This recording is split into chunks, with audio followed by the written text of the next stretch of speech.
Okay, now I'm gonna get back to this. The third day of the 4th episode. So, December 27th, 2:11 p.m. right in Cola offices. Okay, so what was Mr. Edgeworth talking about? Something about being a memory of a crime that I committed. A memory of murder. What memory? What murder? You really think Mr. Edgeworth killed? I don't believe it. Not Edgeworth. Some people's memory has been troubling recently, but you'd never take someone's life. Never. Nick. Yo! How's everyone doing? What do you think of my performance today? I had him sweating in the aisles. Huh, Maya? Sweating? Me? Oh, yeah. I do remember feeling pain.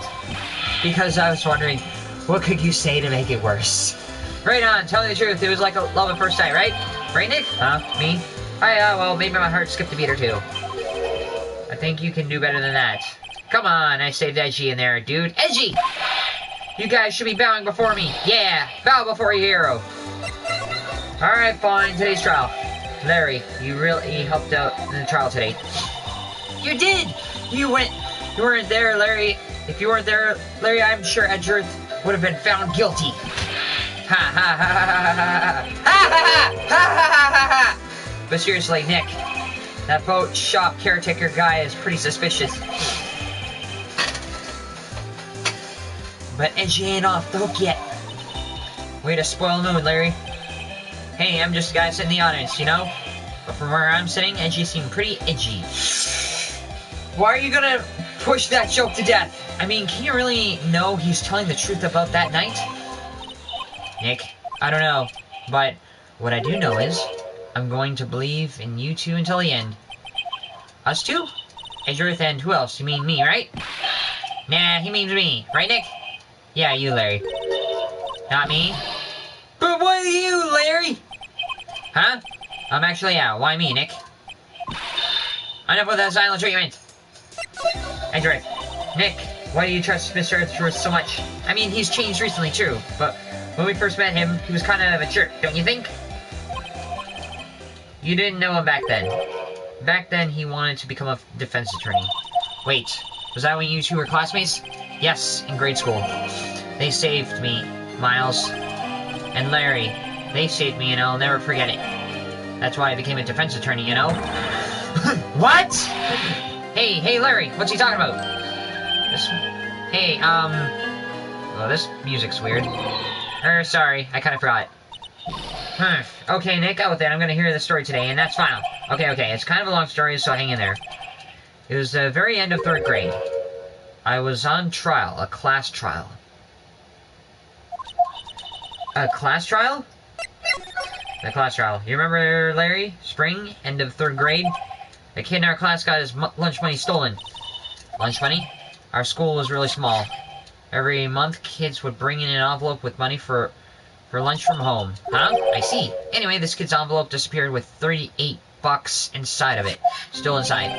Oh, now that you mention it, I do remember that. I can see why you'd forget, though. You were out of school that day. Anyway, the envelope had been stolen during PE class. I was going down with a cold, so I skipped that PE that day. I was the only one not in class. So they thought you did it? Yeah, the kids in class said I should be put on trial. Trial? So the next day we held a classroom trial with me as the defendant. I didn't do it. Guilty! Give the money back, you're such a meanie. No one want to play with him. Just admit it, you did it. You can't hide the truth, tell us the truth. We're not gonna play with you anymore. Yeah, I know, born my history. You shouldn't be allowed in the rally. Sir, the litter. Give back that 50 cents alone. Hey, you robbed the bank the other day? Now, Phoenix, you know you shouldn't steal people's money. It's not right. In the end, even the teacher thought I've done it. Go over and apologize, Phoenix. I didn't know what was happening. I was so sad, I couldn't stop crying. Everyone was staring at me like I'd done it. I tried to apologize, went to where the boy whose money had been stolen was sitting. That's when it happened. He shouldn't have to apologize. The only thing that belongs in trial is evidence. Anything else has no place. You should all be ashamed. Amateurs. Miles? It wasn't you who stole my money, was it? No. Then you shouldn't apologize. Everyone's been shouting you did it, but no one has any proof. That is why, Your Honor, this boy is innocent. But Miles, it was your money that was stolen. Yeah. We don't need proof. Make him say sorry. Why don't you all just shut up? This is always how everybody is ganging up and picking on one person. Just think how he feels. He said he didn't do it, so he didn't do it.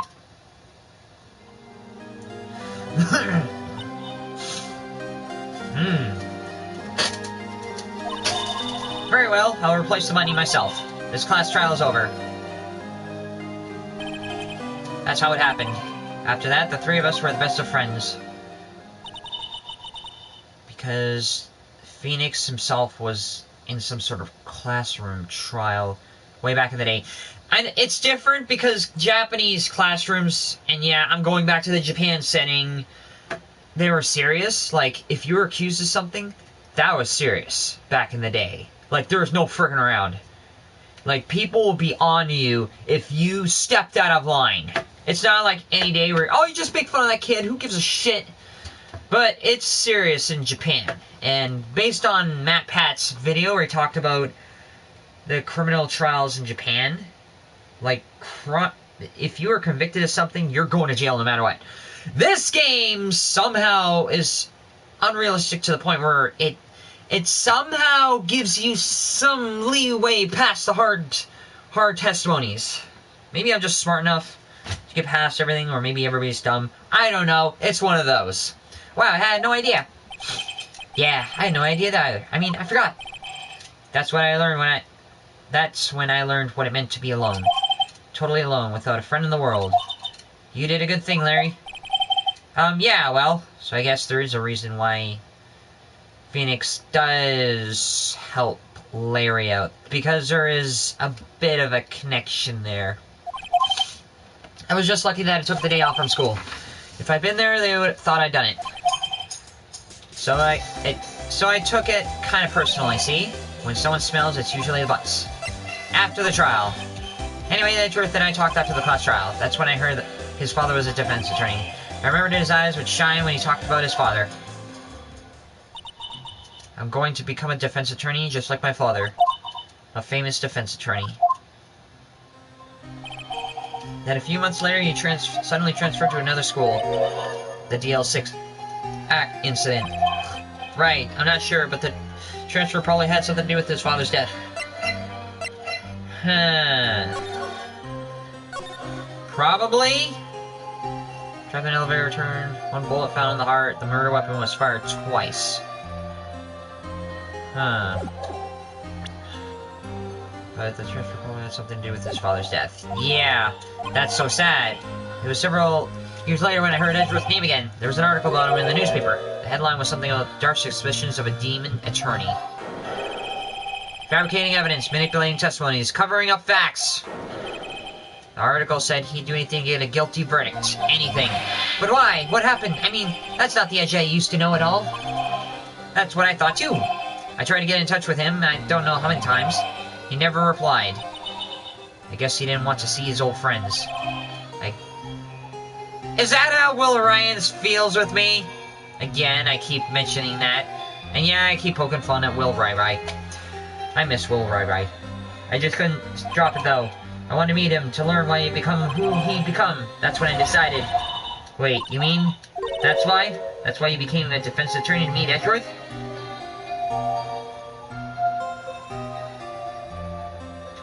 Should I become a famous YouTuber? Just so I can meet Will Ryan? If I was a defense attorney, I knew he'd have to meet me, whether he wanted it or not, in court. Edgeworth believed in me, and I believed in him. He was in pain, and no one's on his side. I'm the only one who knows the real Edgeworth. I'm the only one who can help him. Whoa, not Nick. So, is that why you helped me out for free? Yes. I helped you out because I believed in you. Except I don't remember saying I'd do it for free. Aw, Nick! Nick, we have to save Mr. Edgeworth. That's the last thing we do, okay? Right. It very well may be. First, there's the rental boat shop caretaker. We need to find out who or what he is. I'd sell it for who? I guess I'll clean out I can clean out some of this evidence I no longer need. Like what? Okay, let's go.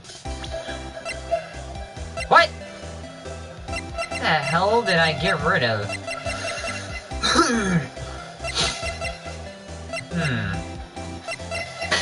Oh, I don't have the microphone with me. And what else am I missing?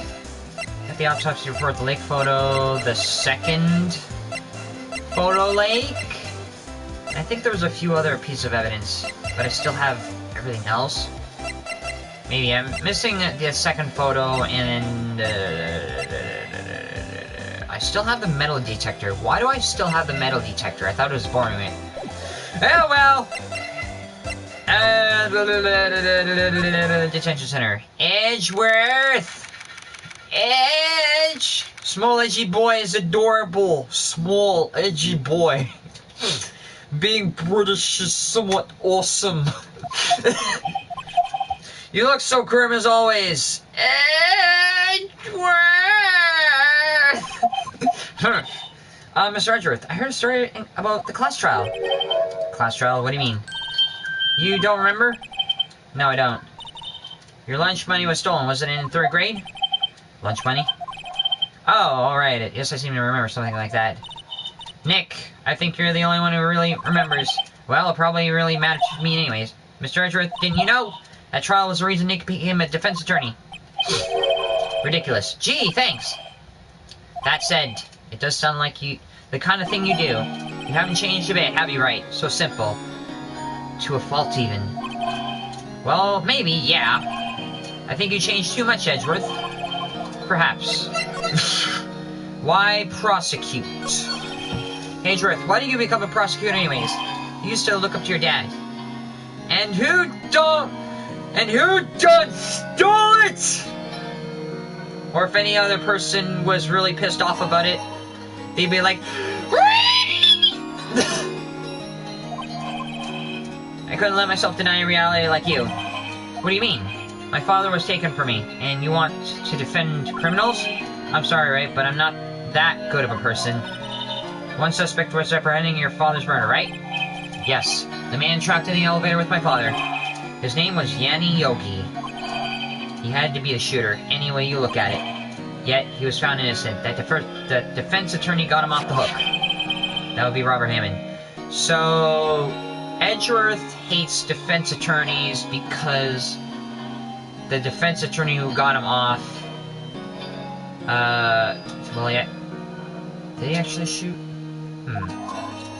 Maybe. On that day 15 years ago, he did steal! He did do it! The 3 of us were trapped in the elevator for 5 hours. When we were rescued, we all suffered oxygen deprivation. I lost all memory of the murder. Lost your memory? Even now, I can't recall what happened in the elevator. That was the crux of Yogi's attorney's argument in court. He claimed Yanni Yogi had been not sound of mind due to oxygen deprivation. Yogi was released due to the lack of evidence. Innocent. That's when I changed my mind. I started to hate defense attorneys. Prosecutor Von Karma. Who is he? What's your relationship with Von Karma? He's my teacher and a man who deserves respect. I learned everything I know of courtroom techniques from him. He's like my sister. He's like my sister was to you, Nick.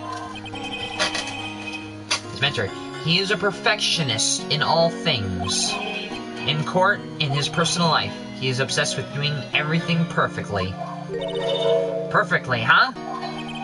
In all the cases he has ever taken, none were left unsolved. And not one suspect was declared innocent, ever.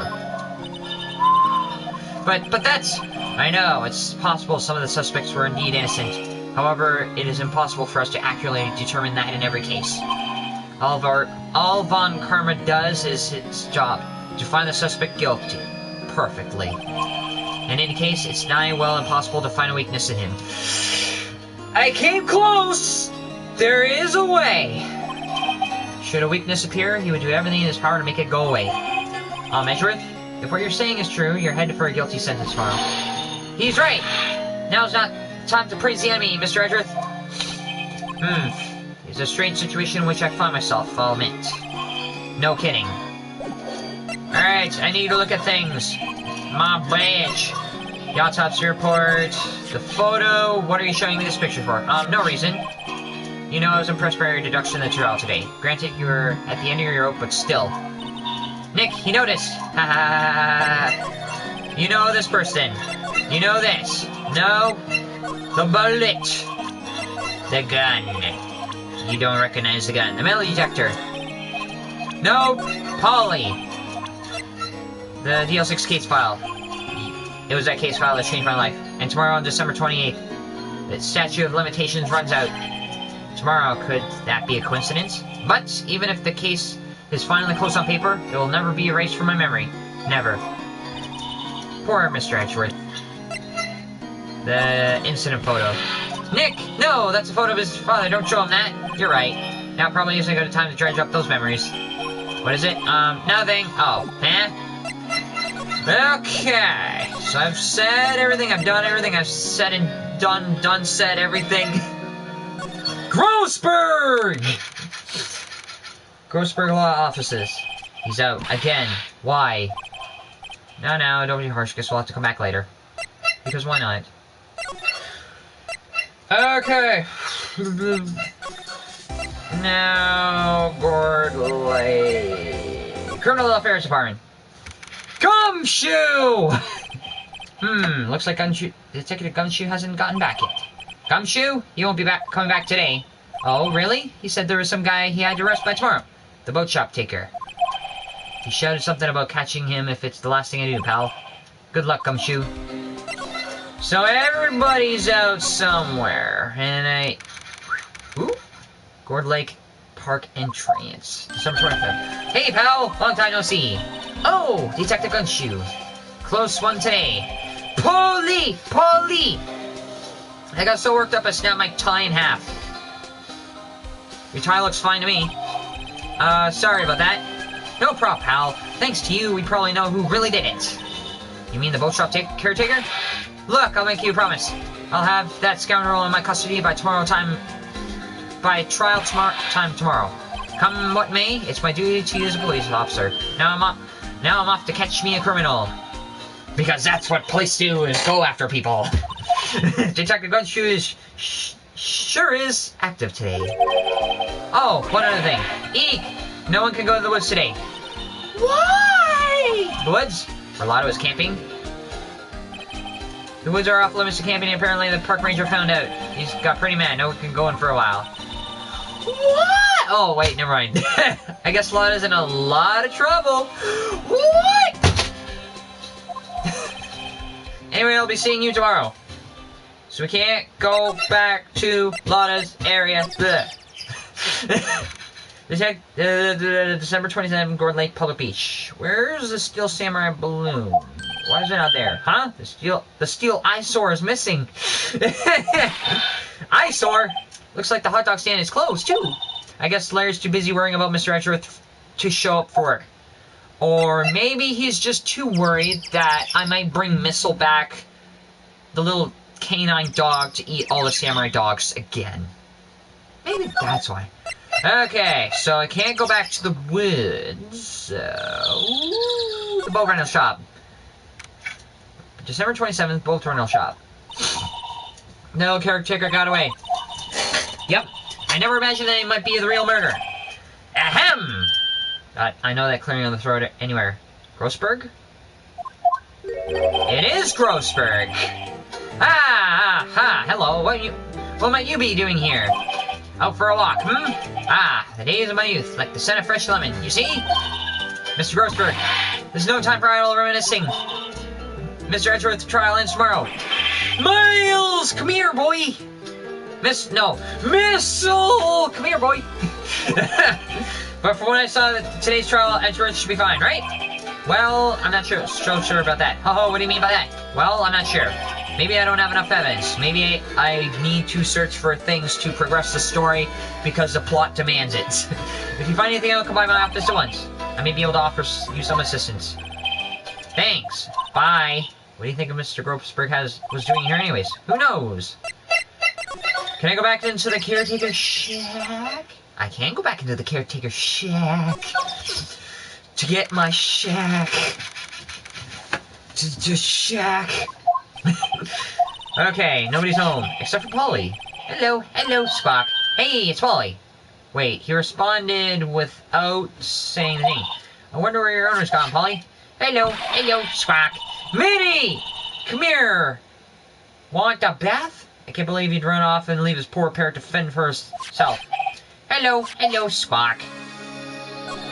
Okay, so there's one thing I'd like to do is possibly get into the safe. That reminds me, Nick. Polly here knows the number of the safe, right? Yeah, that's right. 1228. Polly, what's the number of the safe? 1228. Spock. Let's open it, Nick. Come on.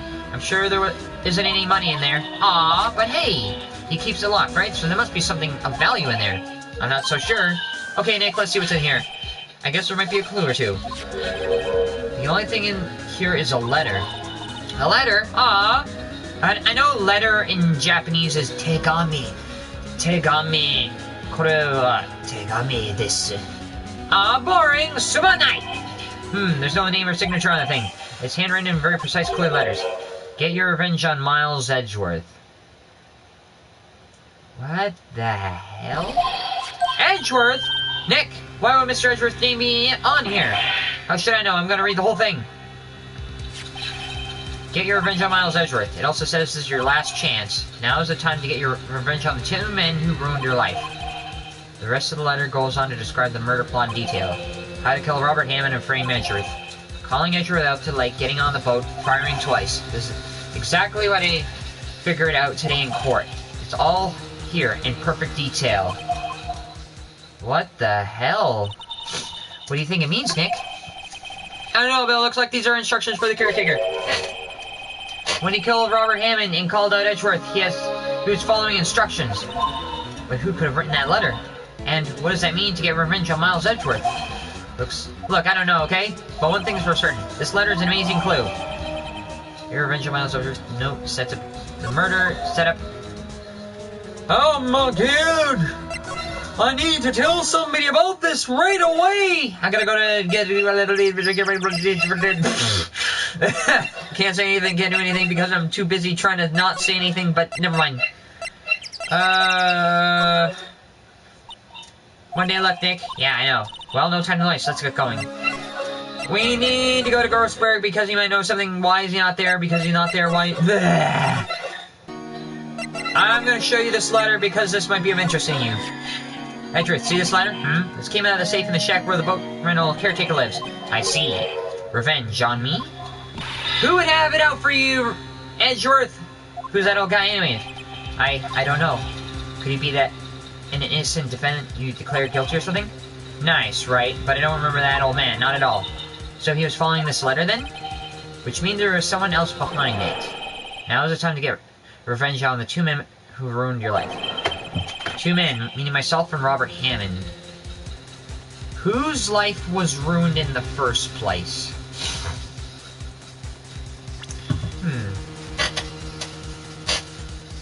Let me think. So, who would have it out for them? It wouldn't be Gregory Edgeworth, because he's deceased. Robert Hammond would... Check Discord. Okay, give me a second. Let me get on Discord. I'm gonna load it up for a second. But in the meantime, I'm gonna do this. I don't know, what is... I don't see any connection to Bon Karma. So, Yanni Yogi was the one who had it out, maybe for the 2, because he was considered to have fired the shot in the elevator. Okay, so in the DL6 incident, there were 3 people in the elevator that were stuck in an elevator due to a huge earthquake. And they were in there without oxygen. It was Yanni Yogi, Miles Edgeworth at the time was really young, and Gregory Edgeworth. So, I'm guessing Yanni Yogi was in a trial at some point to go for the murder of Gregory Edgeworth, but he got off, but it was not a good sentencing because he was declared innocent without evidence. So Yanni Yogi's the one who felt that his life was ruined? So says there's your last chance. Last chance? How many chances did he have before? Maybe he's talking about the statute of limitations on the DL6 incident. Wait, that old man. Wait, what is it? Do you know who he is? Yogi. Could you be Yogi? Yep. Yogi? The suspect in DL6 incident. The one who was found innocent. The DL6 file. Yogi trapped in an elevator. Memory lost student. After his arrest, fiancée Polly Jenkins committed suicide. Yeah, I'm pretty sure your life would be ruined after that. When your wife commits suicide. Okay. What if I present you this? It was that case that changed my life. And tomorrow on December 18th, the statute of limitations runs out. Tomorrow, could that be a coincidence? But even if the case is finally closed on paper, it will never be erased. Okay, Yanni Yogi. Cuteness lies in Discord. Oh, you're gonna send me a picture of your dog. I'm still loading Discord. Yanni Yogi was a court bailiff at the time. We just happened to be in that elevator together 15 years ago. Everything was shaking horribly. Okay, I'm here. Give me a second. The quake was incredibly strong. There's your movie of doggy. Load, you I see a picture where you're feeding your dog something. You're patting him on the head. That quake was incredibly strong. Before I knew, everything was dark. We were there for so long, it felt like forever. It's a treat! Yup. And her! Oh, fine, her. I misgendered it. The air thin and the darkness closing on us in the little box. We became unsettled. I'ma sue you for assuming genders! Fine, it's a her. I forgot. Edgy, get them! Help, I can't breathe. Quiet! I said quiet! You're not making this any easier. I want to get out. Help, get us out! Don't shout, you'll just use up more oxygen. That's all I remember. When I came to, I was in a hospital bed, staring up at the ceiling. In court, Yanni Yogi's mental condition was called into question. They claimed the oxygen deprivation and stress had caused temporary insanity. In the end, the claim passed the court and Yogi was found innocent. Huh, but isn't that strange? I'll fucking destroy your bloodline, you bitch. This letter tells him to get revenge on others. Why would he want to take revenge on you? Right, yeah? There's something that's been troubling the past few days. I don't know whether or not I should tell you. You mean the nightmare? It's the nightmare I've had. Remember a crime. A crime you committed? A memory of a murder. I think the time has come to tell all. The nightmare. For the last 15 years, I've had the same dream almost every night. I wake up in a fearful sweat every time. What kind of dream? It's a dream about my father's killing in the dark. Help! I can breathe. Don't try to use more oxygen. I can't breathe. You're using up my air. What? Stop breathing my air, I'll stop you. Ah, what? What are you? Stop breathing my air!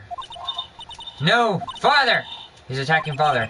When I see the pistol lying by my feet, I don't know if it was evidence from that day in court or the bailiffs. In days, I picked the pistol up. Get away! Get away from my father! Bang. Wah!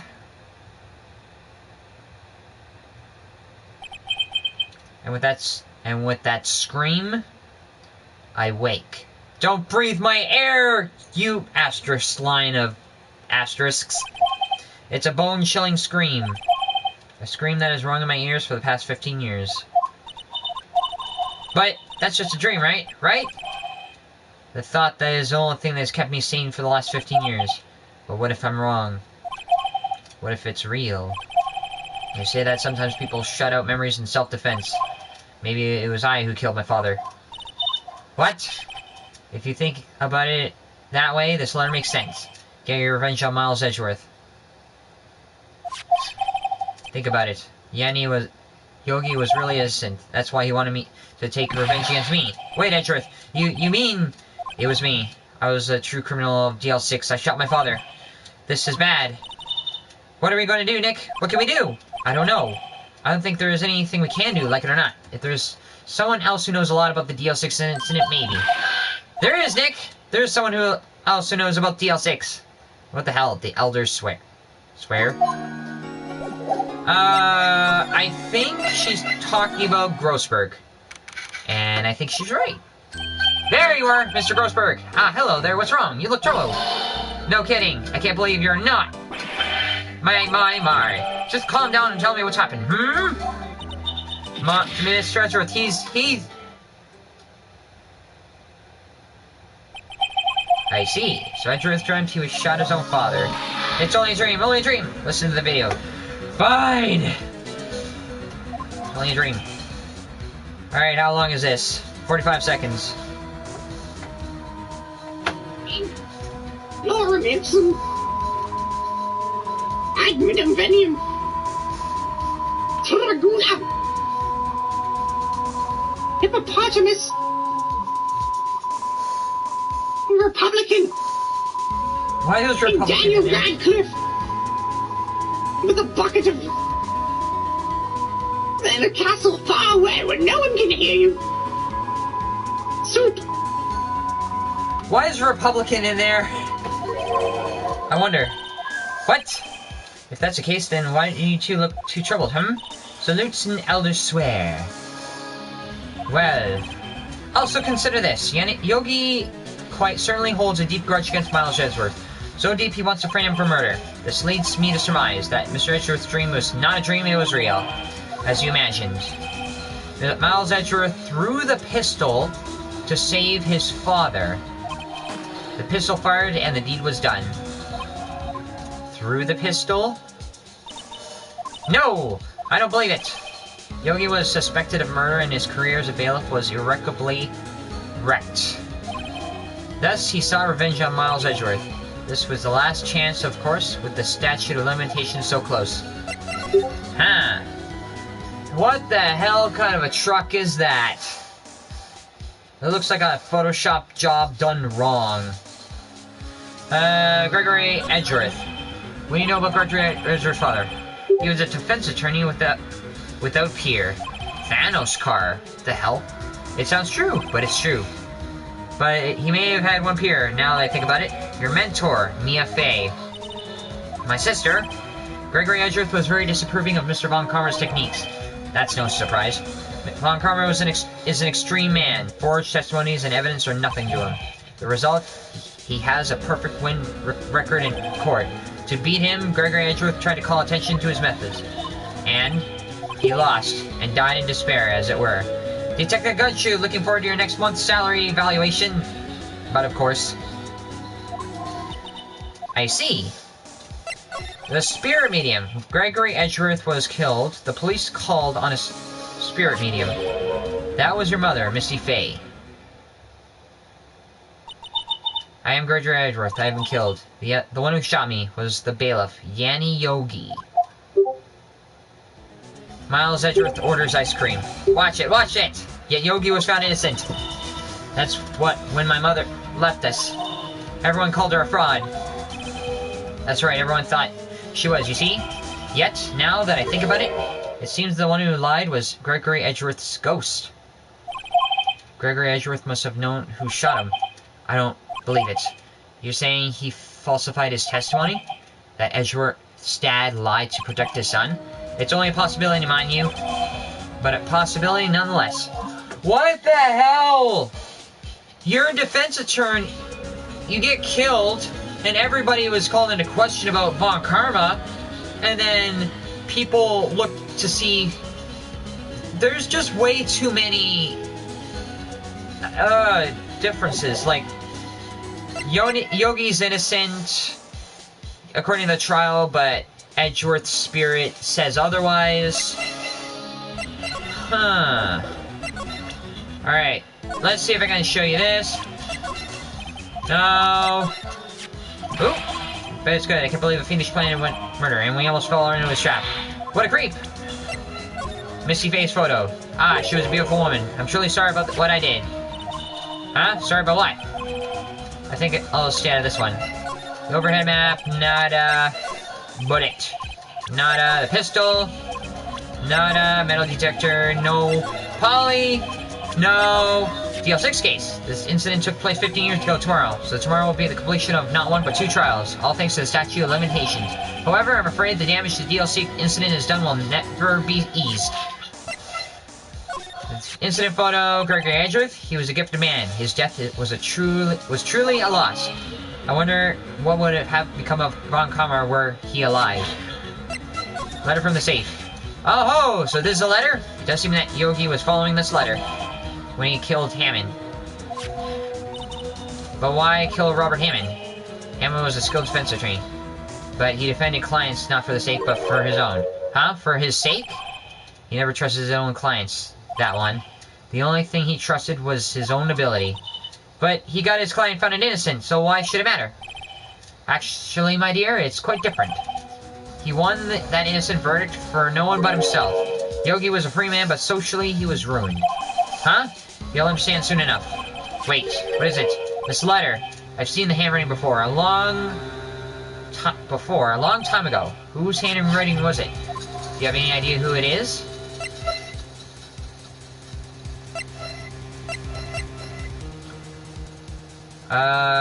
The handwriting that made the letter. It wasn't Edgeworth. It couldn't have been Yanni Yogi, because he's the subject of the letter. Manfred von Karma? Could it be Manfred von Karma? You wouldn't have something to do with this? I'm not sure. Von Karma. Wait! You're right, my boy! This is Von Karma's handwriting, I'm sure of it! I used to see it in all the time in court reports. What? But that means the one who told Mr. Yogi to kill was correct. Manfred von Karma himself. Shit! My god, he is out to get me. He wants to kill everybody. What does this mean then? Why would Von Karma want to frame Edgeworth? I don't know. Prosecutor Von Karma. If it truly was Von Karma who wrote this letter, then he would know the truth. Shit! He would know that Miles Edgeworth had accidentally killed his own father. He'll say so much tomorrow in court, I should think. He'll press the point until the court finds Miles Edgeworth guilty. Oh no! But how could Von Karma know about Mr. Edgeworth's past like that? Even Mr. Edgeworth thought it was a nightmare. That I do not know. Yet I do know that Von Karma is both persistent and a perfectionist. I'd like you to, Chunky Monkey Super Duper Whizbang Kids Only No Adults Allowed Fudge Sundae with the Steel Samurai Limited Edition Collector's Cup. What the hell?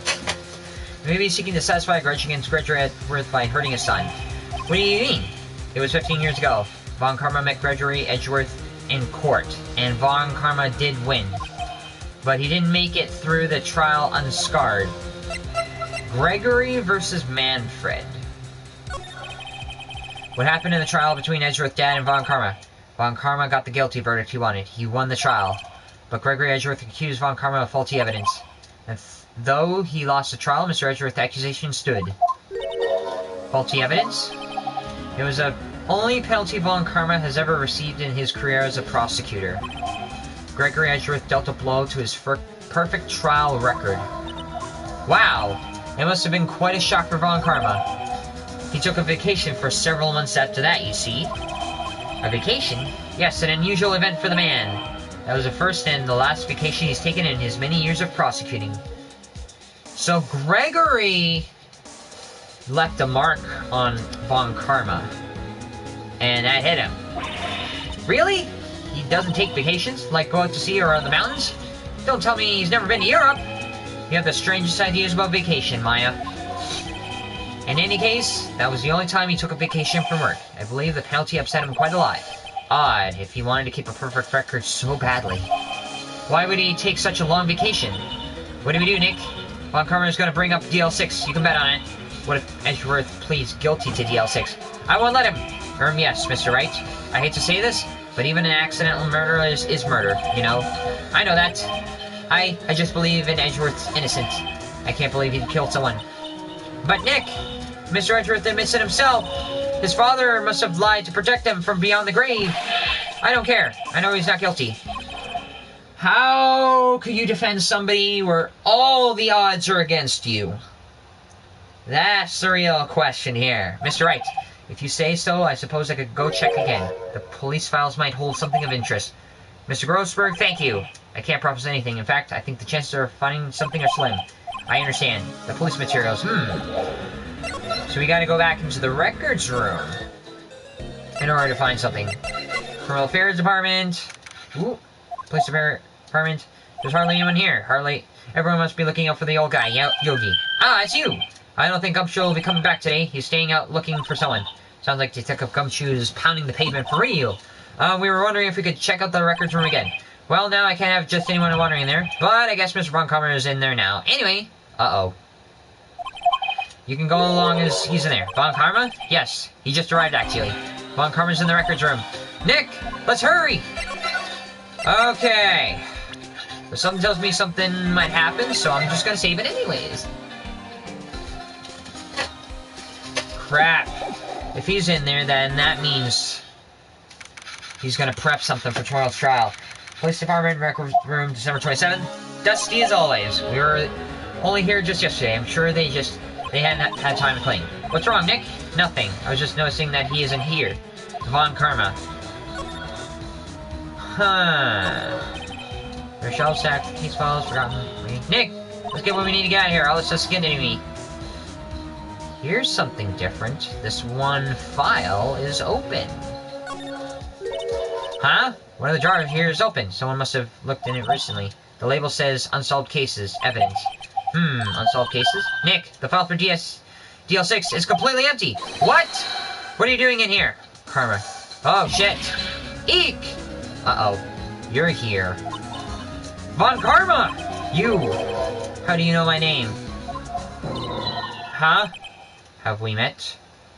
We were in the trial, and you tried to get me guilty. Oh, shit! What are you saying? We see each other every day, don't we? We're Miles Edgeworth's defense team. Defense team? Ahem. I beg your pardon. You see, I rarely remember defense attorneys. They are like Buzz to me. Needless things to be crushed. I can see how this guy was Edgeworth's mentor. Okay. Edgeworth. I gotta talk to him. Mr. Edgeworth is your student, right? A romanticist who still can't shed that veneer of amateurism. Just like his father, always second rate. Mr. Von Karma, you had an axe to grind with Gregory Edgeworth, didn't you? Me? A grudge against a mere defense attorney? Why? Because he dealt a blow to your otherwise perfect trial record. So you did. But what I don't get is, why did you take his son under your wing afterwards? The son of your most bitter rival. That, my dear attorney, is none of your business. Tomorrow's trial. Tomorrow will be the last day of this trial. It's been a long while since I've had a defense attorney last this long. Still, you will lose in the end. Miles Edgeworth will admit his own guilt. His guilt of 15 years ago, you mean? You're quite the researcher. If you've done your homework so well, then certainly you must understand. You know that Miles Edgeworth will tell the court tomorrow. We were right. So Von Karma is going to bring up DL6 in the court tomorrow. What if I show him some proof? My badge! The outside's here part now. The photo.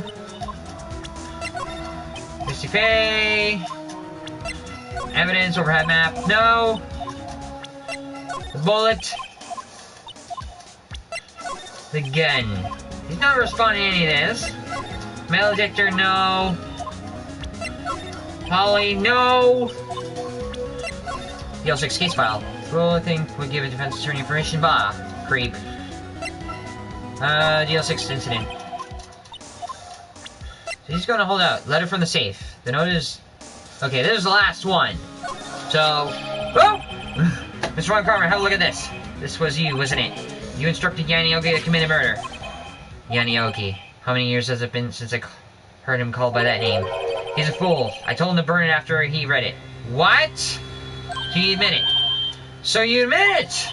You wrote Mr. Yogi this letter? Yes, my dear defense attorney. Thank you for taking the trouble to bring it to me. You've saved me from a lot of needless hassle. What? Nick, what is that thing? Oh, God! A stun gun for self-defense, usually. Indeed. 600,000 volts will course through your body like a dog touching an electric fence. 600,000? Oh, don't worry, people don't die from it usually. Now give me the letter. No! No! Whoa! What are you? Nick, run! Ah! That's an instant kill. Shit, did he? Out of my way. Wah! Da-da-da-da-da-da. Turn. Ah, he got us. Shit, he took the letter. The letter's gone, of course, and he took the DL6 evidence with it. Evidence, all of it. Back to having no clues. Wait, Maya jumped first. Maya! Is she okay? Maya! Covered up evidence. Frickin' asshole. Maya, open your eyes. Maya! The letter! Did he take it? Huh? Oh, yeah, are you okay? I couldn't stop him. I jumped as fast as I could, but one shot from that thing knocked me out cold. Maya, no! Maya! I'm useless. I'm no good as a lawyer or a medium. I can't even call my sister. Not even now when I need her the most. I wish I hadn't woken up at all. What? Maya! Grr! There has to be some way I can help her. I better do something about her self-confidence first. Maya! She's holding something. What is that? A bullet? DL6 incident evidence number 7, taken from the heart of Gregory Edgeworth. I remember. Von Karma was holding this when Maya jumped him. DL6 bullet. So, I'm guessing when someone jumps another person, they grab and just take whatever they have. Still bears ballistic markings. The bullet from Gregory Edgeworth. I'll prove it to Maya. You're most definitely not useless. I'll prove it to you for tomorrow. Oh, gosh. He might be a perfect prosecutor, but there are still holes. Nobody is perfect. And this game will prove it. How the hell am I gonna find out? Oh, gosh. December 28th, 9:51 a.m., District Court Defense Lobby number 2.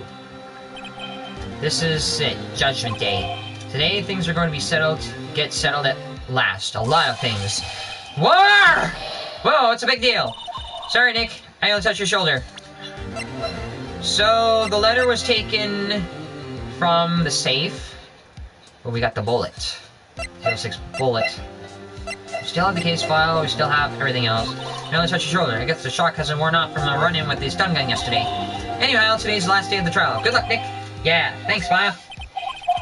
Edgeworth is looking glum as always. I hope Von Karma doesn't push him too hard. Whoa! Whoa! What are you doing? Sorry, I'm sorry. I just thought I'd cheer you up with a pat on the back. Maya, maybe you should go outside and discharge. Right! Good idea. Try not to electrocute anyone on your way out. Whoa! Yeah, pal! What's gotten into that girl? Detective Gumshoe. Morning, Mr. Edgeworth. Good morning. Oh, hiya! How'd it go, Detective? I have no fear. As promised, I've captured our runaway caretaker. I just brought him in. Took all night, pal. Thanks, Detective Gumshoe. You must be tired. Actually, after that shock I got on the way in, I feel pretty good. Yogi says he's forgotten his own name, but that has to be a lie. Why would he want revenge on Edgeworth if he couldn't remember his past? He does remember, and I'm going to prove it! How am I going to prove it? How the hell am I going to prove something like that? December 28th, 10 a.m., District Court, Courtroom number 1. And number 3. Shit, I get the details wrong. Court is now in session for the trial of Miles Edgeworth.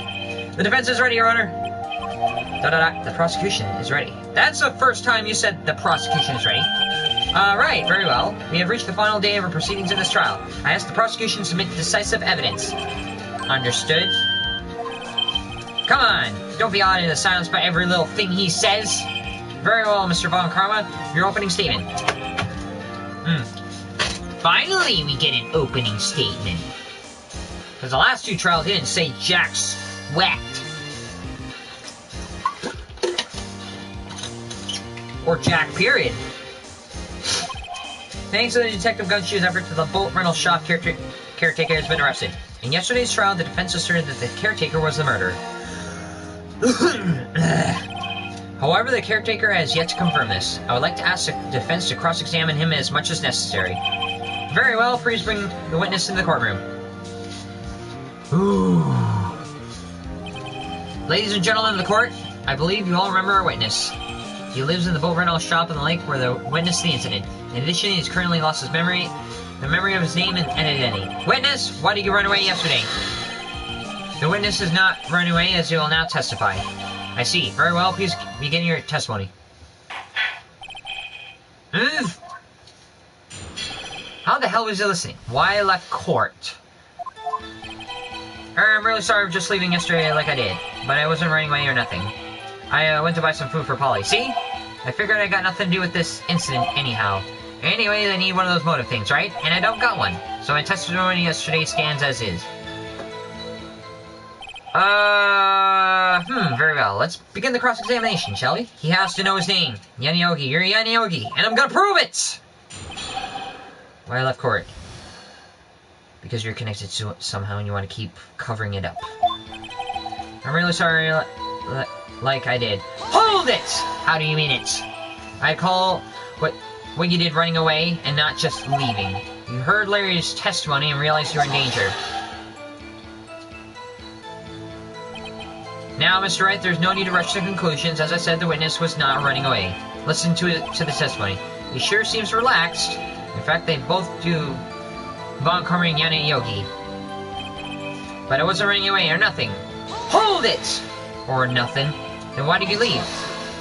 Oh, wow. He just is about to say why. Is it so hard for you?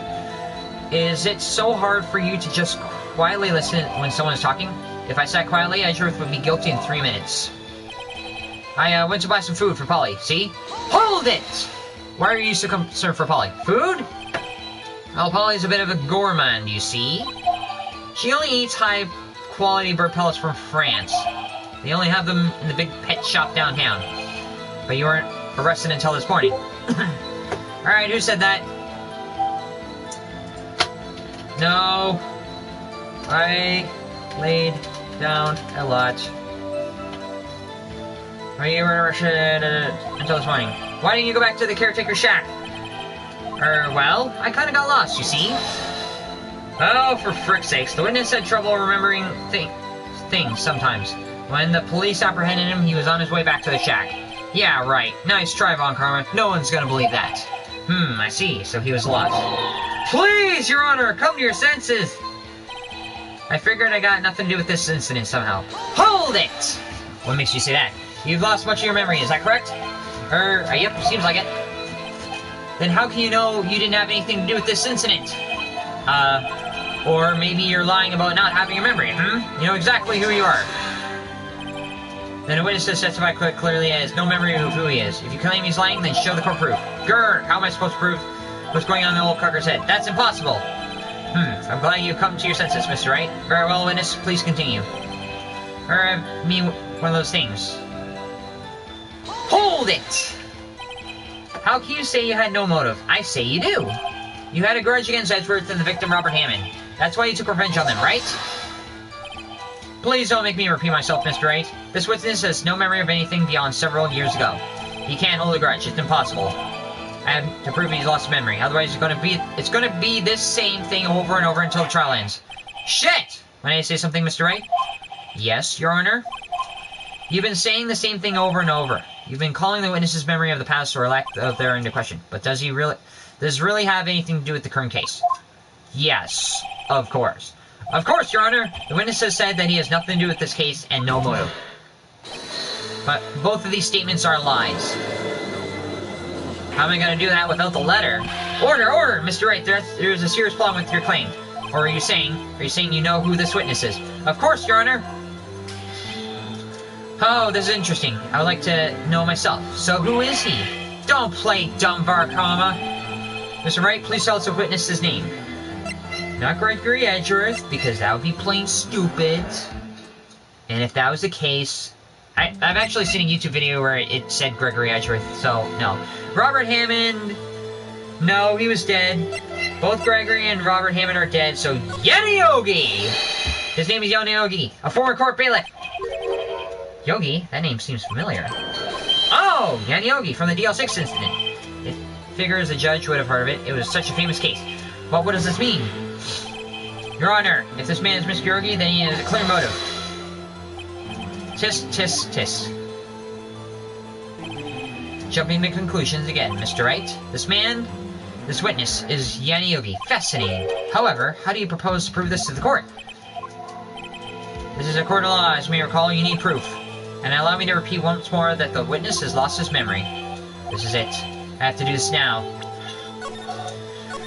Oh, I feel like I gotta save every time I make a mistake, otherwise I'll frig up too much. If I can't prove he's Yogi right here, right now, then I've got nowhere else to go. Nick, how are you gonna prove it? How are you gonna prove he's Yanni Yogi? It's okay, it's actually quite simple. Your Honor, please take this man's fingerprints. Then we'll compare them to the fingerprints on the file for Yanni Yogi 15 years ago. I see, that makes sense. Just, huh? I'm very, very sorry, Mr. Wright. Why? The witness has no fingerprints. What? Did he just Men in Black himself from his own fingerprints? Are you serious? What? What? No fingerprints? What about DNA? Or you see, I worked as a caretaker. I worked at a chemical plant. I burned my fingerprints working with the stuff. Yep. And yet the witness claims he lost his memory. Think about that, ladies and gentlemen. What? Yogi, you sneak! You burn your fingerprints off to hide your past! Well, if the witness has no fingerprints, I guess we'll not be able to prove his identity. No! Well, what do you do now, Mr. Wright? It seems that the case has been decided, no? No! I know what happened. I know everything. I just can't prove it. There's no way, because he took the letter I was going to prove. Because he took the evidence that I was going to use against him. But no, I can't just let it end like this. I can't lose. There has to be another way. There is no one who can testify as to who this witness is. No one. Nick, what are we going to do? I didn't even consider that he might have erased his fingerprints. What do we do? This. Well, Mr. Wright, perhaps you'd like to cross-examine his parrot for a little comic relief? What? Cross-examine his parrot. Yeah, very funny. You're a sore winner, Von Karma. Wait a second. Cross-examine his parrot? I'm actually gonna do it. I'm actually gonna cross-examine Polly. Holy shit. What is it, Nick? No, you're not going to cross-examine Polly.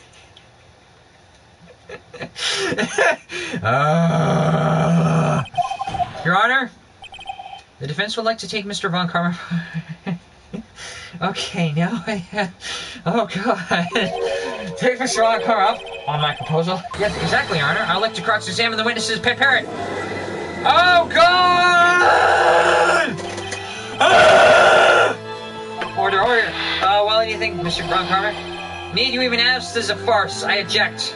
I would eject myself, but for some reason, I'm still going. Wait a second. You were the one who suggested I cross-examine the parrot, Miss Von Karma. I have a right to do as you suggested.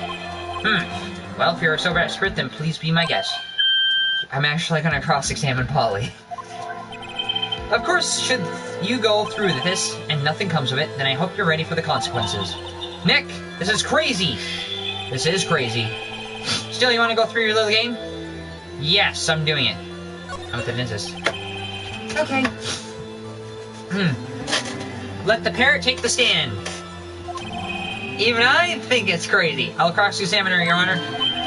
This is the most ridiculous thing I've ever heard. Von Karma's rigged every person's testimony, every piece of evidence, except the parrot. She's my last chance. At least I think so. How the hell am I gonna get testimony out of a parrot? Bailiff, bring in the parrot. I can't believe I'm doing this. But I am actually doing this. How? That's quite a bird. Please tell us your name. Name! The witnesses ignore me. What else would you expect? It must hurt to be ignored. Ahem, very well, witness. Who's your owner? Please testify for us. Witness testimony. Who's your owner? I feel like I've lost it now. Hello, Spock. Certainly the most concise testimony we've had so far. Very well, beginning your cross-examination. Right, what are you gonna do, Nick? I don't know! What are we doing, Maya?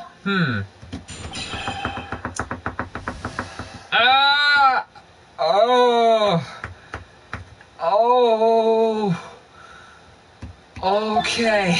Normally, I'm okay with doing it to another person like, what do you mean this? Hello, Spock. Well, I guess we should try to get some information out of her. We need to show the judge that her owner is Yaniogi. Hello, Spock. Dang it! What do I press?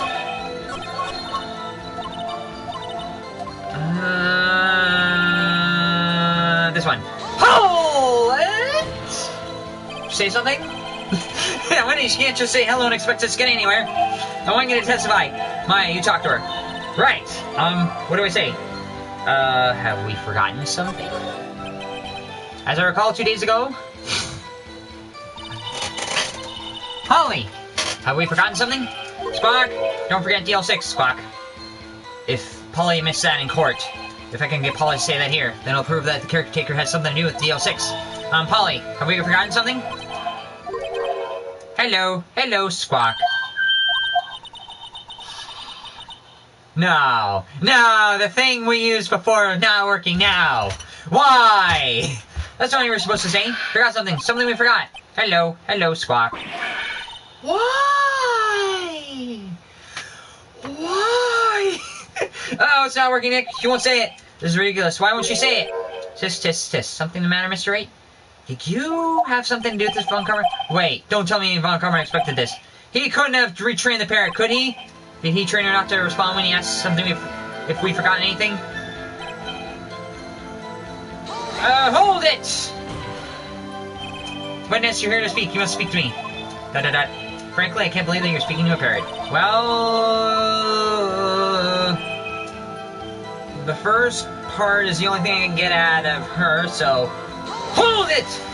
I don't know why I'm holding it. Witness, you can't just say hello and expect... I want you to testify. Maya, you gotta talk to her. Right! What do we say? What's your name? What's your face? Safe number. What's your name? Maybe I should get her to say her name. Polly. Why? Polly, what's your name? Polly, Spock. Mr. Wright, I think we've established that this parrot is named Polly. Does this have anything to do with the owner's identity? Yes?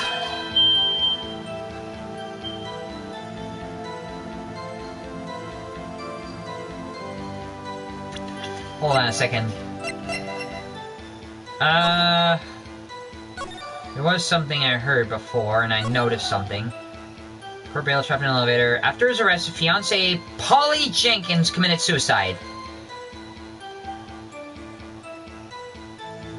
What? So... he named his parrot after his late wife? Ha! Fascinating. You claim the parrot's name will prove her owner's identity. Then show us proof. Nick, don't you think you're bluffing a little too far? Listen, we're not here to answer the question of who the caretaker. We're here to prove that he is Yaniogi. We know he... So in other words, it's what Mia said. We know it is Yaniogi, we just gotta prove it. What Yaniogi had. All you have to do is tie the name Polly to Yogi. Your Honor, the proof that the parrot's name reveals the caretaker is the DL6 file. There you go! The DL6 case file? That's quite a large file you have there. Wait. I think it was in the last page. What page is this proof on then? Which page was it? Case summary, victim data, suspect data... Third page? Suspect data? Show us, or stop wasting our time. Very well. Mr. Wright, please show us the page. Where the file is the information connected to the parrot's name. Suspect data. It's on the suspect data page. This page has all the information about Yaniogi. Right after he was arrested, his fiancée committed suicide. See? Indeed it says that, yes. What was his fiancée's name? Polly Jenkins. Polly. Exactly, Your Honor. He wanted to remember the name of his fiancée who committed suicide. That's why he named his parrot after her. I see. I guess that is possible. Ha! A mere coincidence, that is all. My granddaughter has a dog she calls Phoenix. Well, Mr. Phoenix Wright, does that make you my fiancé granddaughter's fiance? She's only 7 years old! Oh god, are we trying to make Phoenix into a pedophile or a lolicon hunter? Indeed. Alone is a little weak for evidence in a murder trial. We would need some other corroborating evidence. Where am I going to find that? Nick, we're getting closer. One more, if we can just get one more piece of evidence. Right, but what? Very well, witness, you may continue. I know I get something out of this, so... Hold it! Witness, you can't just say hello and expect us to get anywhere. I want you to testify. Alright, what am I going to say? This stuff already worked on. This stuff already worked on. This... What's the safe number? Maybe I'll get her to say the number that is safe. Huh? The safe? Why? Let's just get her to say something, okay? Polly, what was the number to the safe in the shack? 1228. 1228. My, what a reckless parrot. Well, Mr. Wright, you are claiming that this number has something to do with the caretaker. Yes. Because for some reason I have to assume that it does and then fill in the blanks. That's why I had her say it. Ha! Ridiculous. How can the number to a safe tell us who the caretaker is? Show us your proof. Does this have something to do with the DL6 case file again? No, just the number 1228 is under the case summary. So it's the case file? The date of when it happened? The date of the DL6? What could possibly link this number to the creator's identity? The DL6 case file again. Take that! The DL6 case file? What is the obsession you have with that case? Mr. Wright? Where in that file is something related to the safe number? Shit, what was it again? The first page? What was it called? The case summary. Okay, so it's under the case summary. There we go! It's on the case summary page. The case summary? Specifically the date on which the DL6 incident occurred. The date of the incident? December 28th. Why, that's today's date, 15 years ago. And the number on that safe is 1228. Ah! Use the date of that DL6 incident as number for his safe. Oh, Your Honor, that's how important that date was to him. I see. It certainly is an interesting coincidence. People often do set their secret numbers to dates. Bah, that is not changeable proof. I set my ATM's card to 0001 because I'm number 1. This has nothing to do with the date. Nothing! That's enough. I think we've reached a conclusion here. There's a mere coincidence, that is all.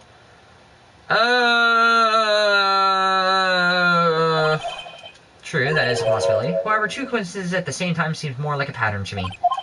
What are you saying? Summon the caretaker of the boat shop. Immediately! So, obviously questioning the witness will get me nowhere, because you have to go around the witness to get to him. Tell us your name! Wait! This witness, he doesn't remember. He does remember. No, it's okay. What? Ooh, he changed. I have accomplished what I wanted to do. I'm done. Nick, he looks totally different. I think he was talking about the fact that he followed Von Karma's instructions. This is the real Yogi, I think. Finally. He's been acting feeble to hide his true identity. Acting for 15 years. Well, let me ask you again. Please state your name to the court. My name is Yanni Yogi. So you finally admit it after all this time. 15 years ago I served as a bailiff in this very court. So you finally fess up. Order! Order! Yanni Yogi. So was it you who killed Robert Hammond? And tried to frame Miles Edgeworth for his death? Yes, it was me. I did it. They put me on the witness stand for 15 years ago. Robert Hammond, he said, I was mentally unsound. He told me it would make me innocent, get me off the hook. So I pretended to have brain damage. I was innocent, really, but he didn't believe me. We won the trial, but I lost everything. I lost my job, my fiancé, my social standing. Then, this year, 15 years later, a package arrived. It was a letter and a pistol. The plan was written out in careful detail. It was a plan for me to take my revenge on the people who ruined my life. I didn't care who sent it. Though I thought this was my chance after 15 years, this was it. Finally, a chance to have my revenge on Robert Hammond and Miles I have no regrets. Wait a moment. Revenge against Miles Edgeworth? What do you mean? I'm not at liberty to speak on that matter. Why don't you ask Mr. Edgeworth yourself? Anyway, I admit, it was him who killed Robert Hammond. Von Karma, where's Mr. Yogi? Under arrest, Your Honor. So you lost the trial. I saw no room for error in his confession. Then, the defendant, Miles Edgeworth, is innocent. In this case, at least. Very well, will the defendant please take the stand?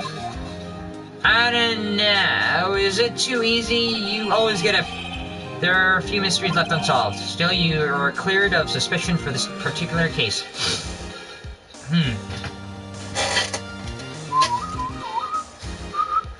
For this particular case. So I'd like to pass judgment on the murder of Mr. Robert Hammond. Any objections? Nope. You're just gonna let this one slide, Von Karma? Just like that? Even after hiding evidence? Nothing's gonna happen to him? Everybody's just gonna let it go? Just like that? I don't believe it. Why isn't Von Karma saying anything? Very well, this court finds the defendant, Mr. Miles Edgeworth, not guilty. Is that finally it? Seriously?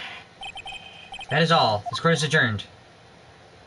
Wow, Oh God. Did someone just say objection? It wasn't Von Karma. Wait, but that means no. Oh God, Edgeworth. He's actually gonna say something about this. Your Honor, I object to your judgment.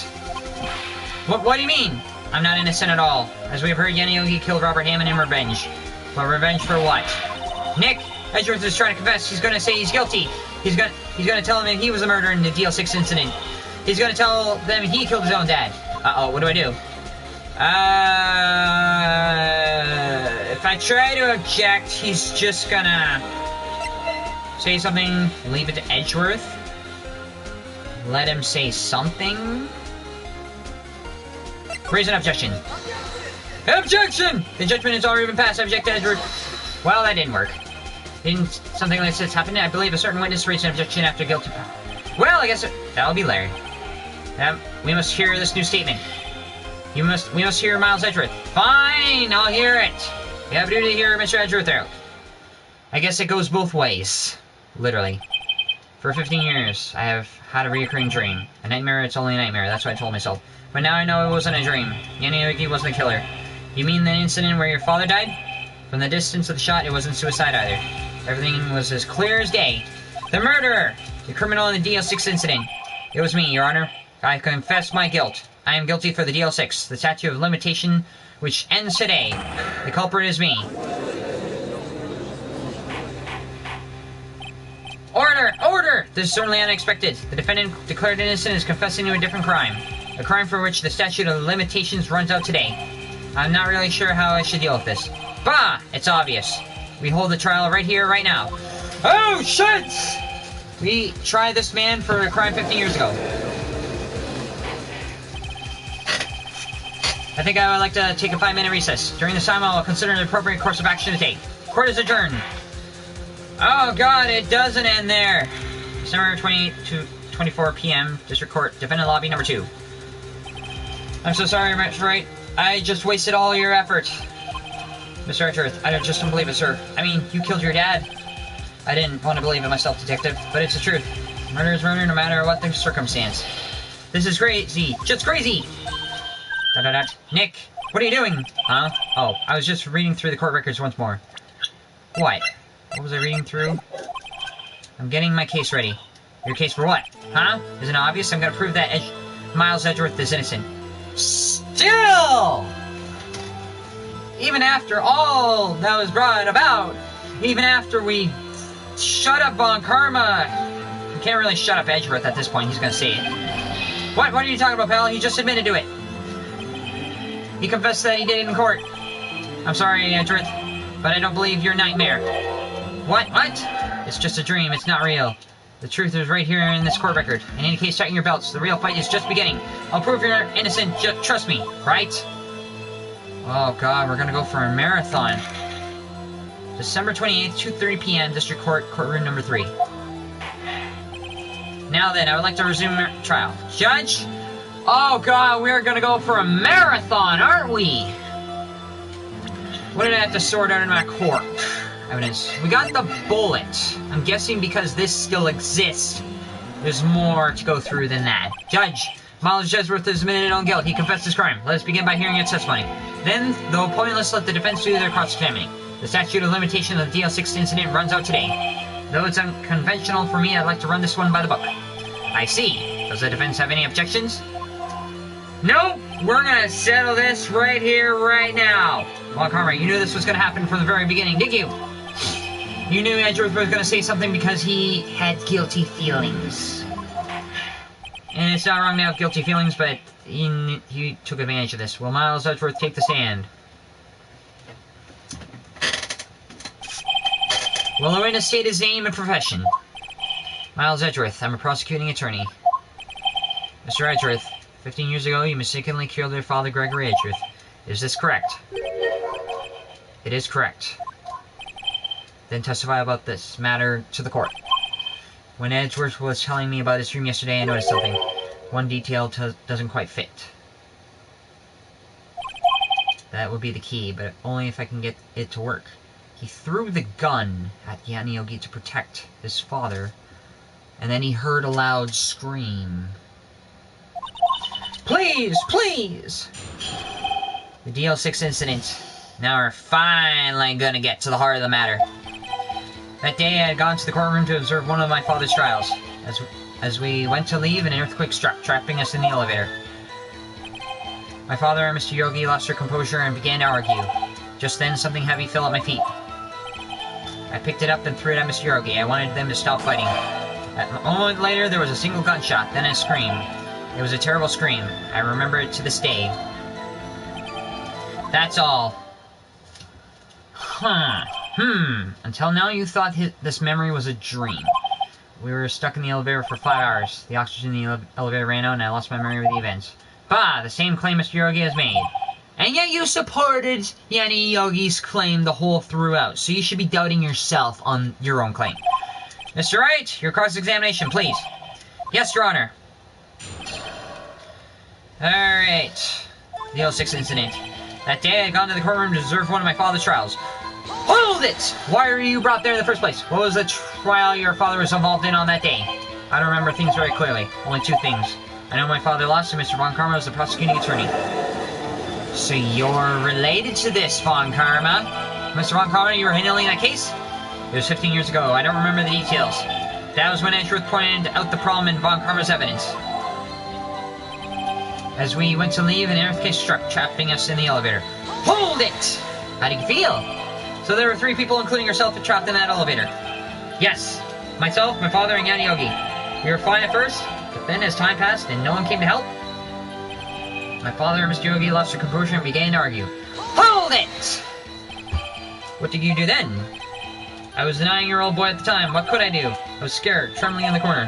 But then, just then, something heavy fell on my feet. Hold it! It was a pistol, wasn't it? What was it? A pistol. I assume it was a bailiff, Yanni Yogi's.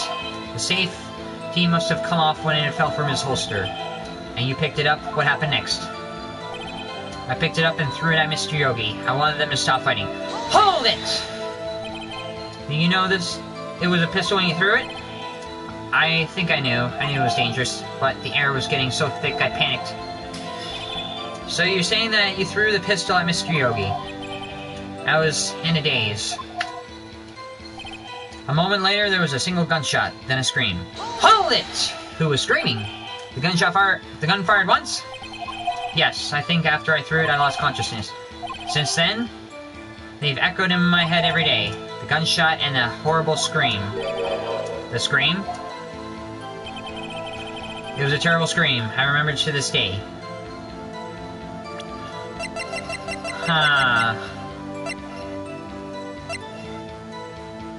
Wait a second.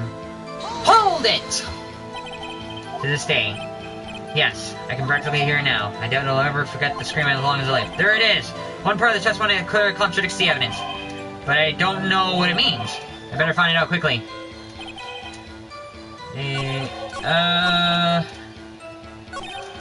Picked it up and threw it. I wanted them to stop fighting. The moment there was a single gunshot, then scream. It was a terrible scream.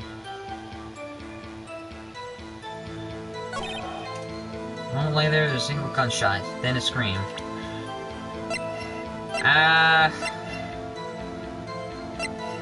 Something is off.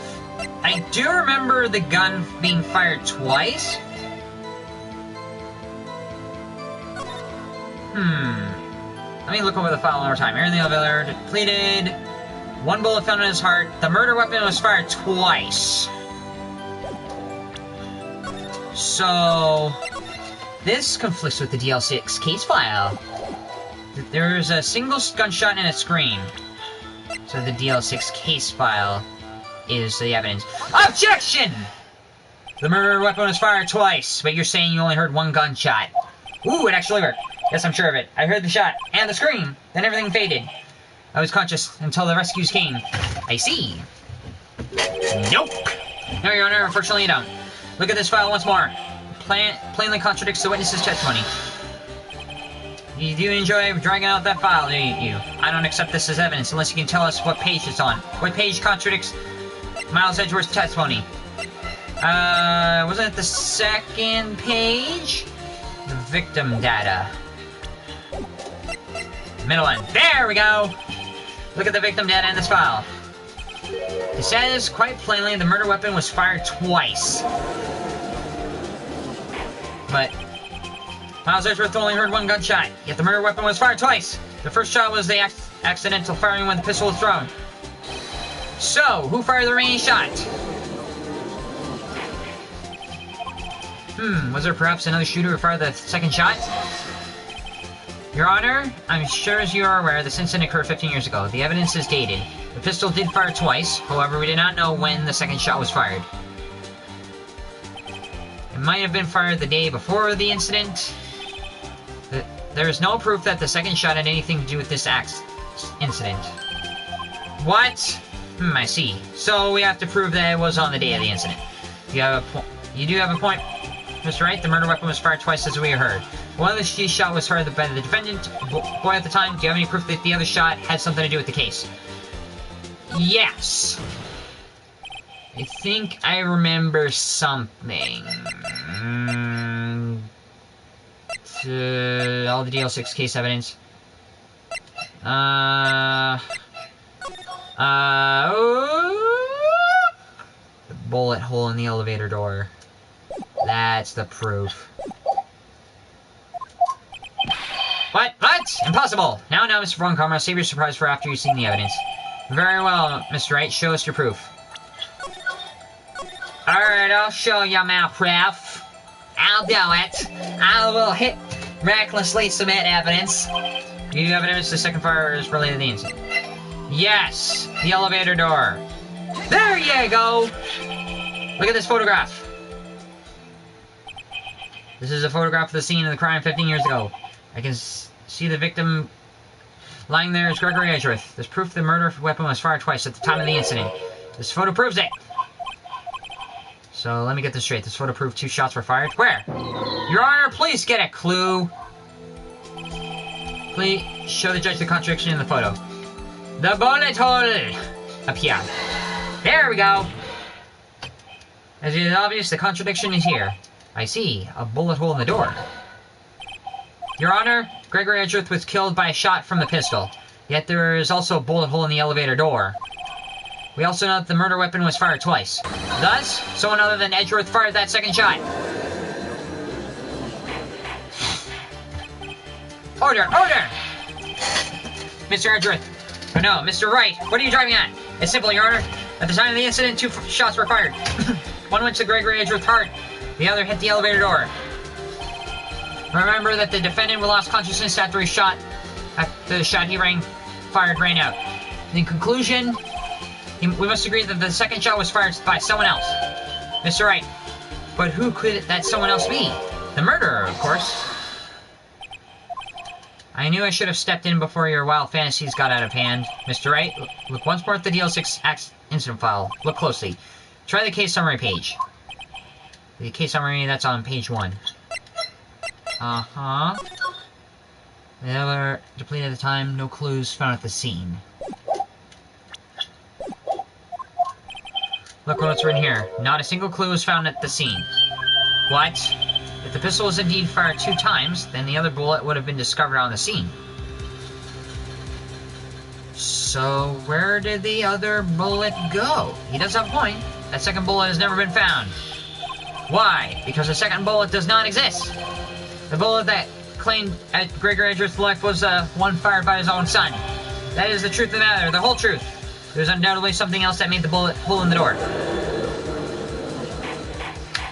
Okay, so Von Karma's claim is that the second bullet doesn't exist. But there was another hole in the door. Order out of order. Mr. Wright has proven one thing to us quite clearly. That the murder weapon was fired twice at the time of the incident. However, as Mr. Von Karma says, the second bullet fired was not found. It is highly unlikely that the police merely overlooked the second bullet. So all we have is a single bullet fired. I'm afraid I have to discount the defense's claim. Why? Unless I have an explanation, I praise the judge for his wisdom on the matter. God! How did this happen? I don't believe this, that the second bullet didn't exist. Was I wrong? How do I prove that it exists? Have I been wrong about this whole incident? What are you doing, Nick? Why are you raising an objection?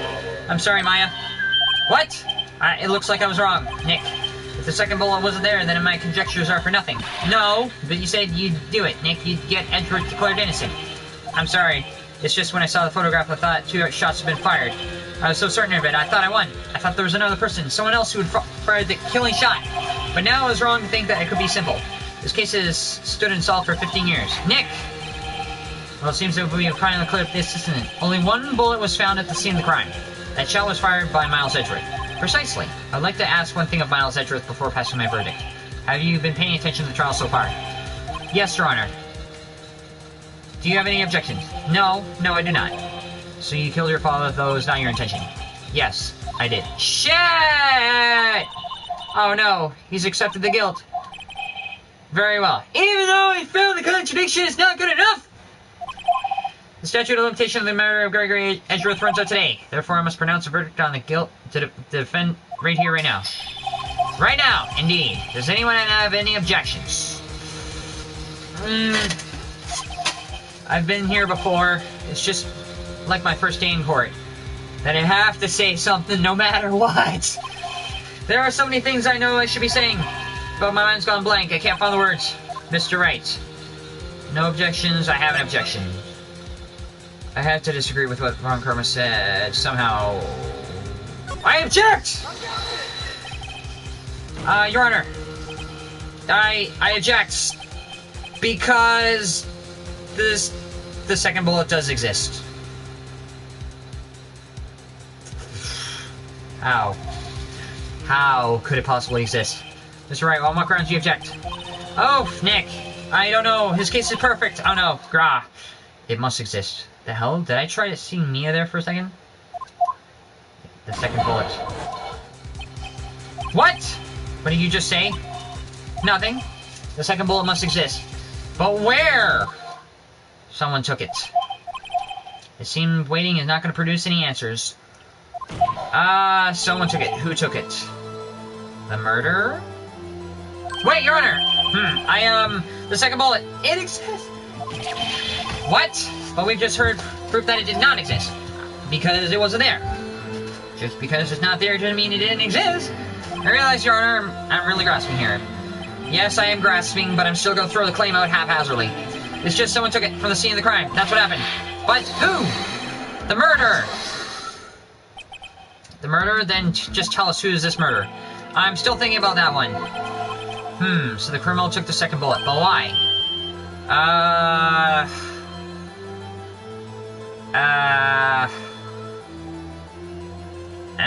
To cover up a crime? First of all, how would they have found out? It's not easy to find a stray bullet, Mr. Wright. Was there some pressing need for the murderer to search for the bullet?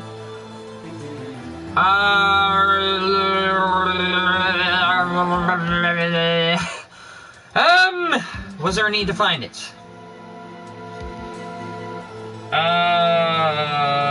Had to find it? Maybe. It was haphazard. So nobody was in their right mind to find anything. Let me just see.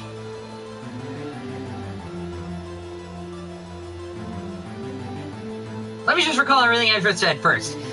So during the incident, Edgeworth threw a gun at Garnetzx, the bullet fired and someone let out a scream. So someone was shot when that first bullet was fired. So therefore they took the bullet.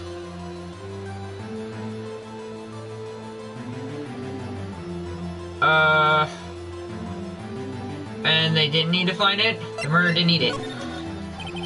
Why would the murderer have spent the time looking for a stray bullet? I haven't the faintest clue. What's wrong, Mr. Wright?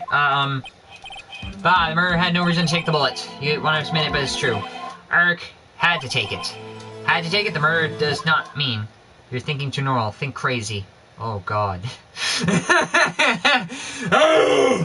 Don't think why the bullet was taken.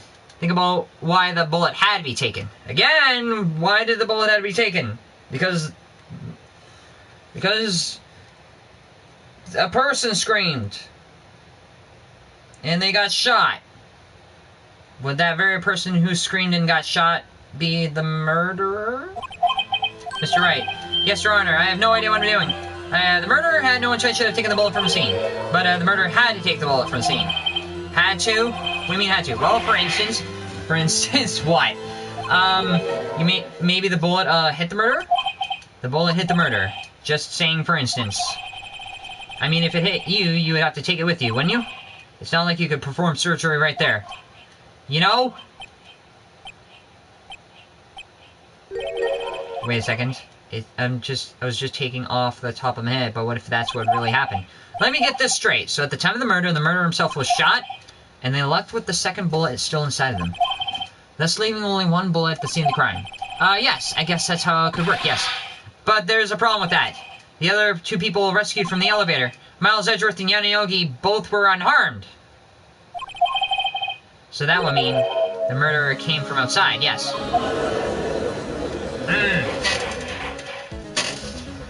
Who could it have been?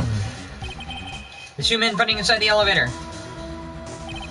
Trying to stop them, the boy picks up the pistol on his feet and throws it. The pistol discharges in the bullet. The bullet goes through the elevator door and hits the murderer outside, who was screaming horribly. Who was the murderer? The boy loses consciousness. The murderer opens up the elevator door and sees the men inside.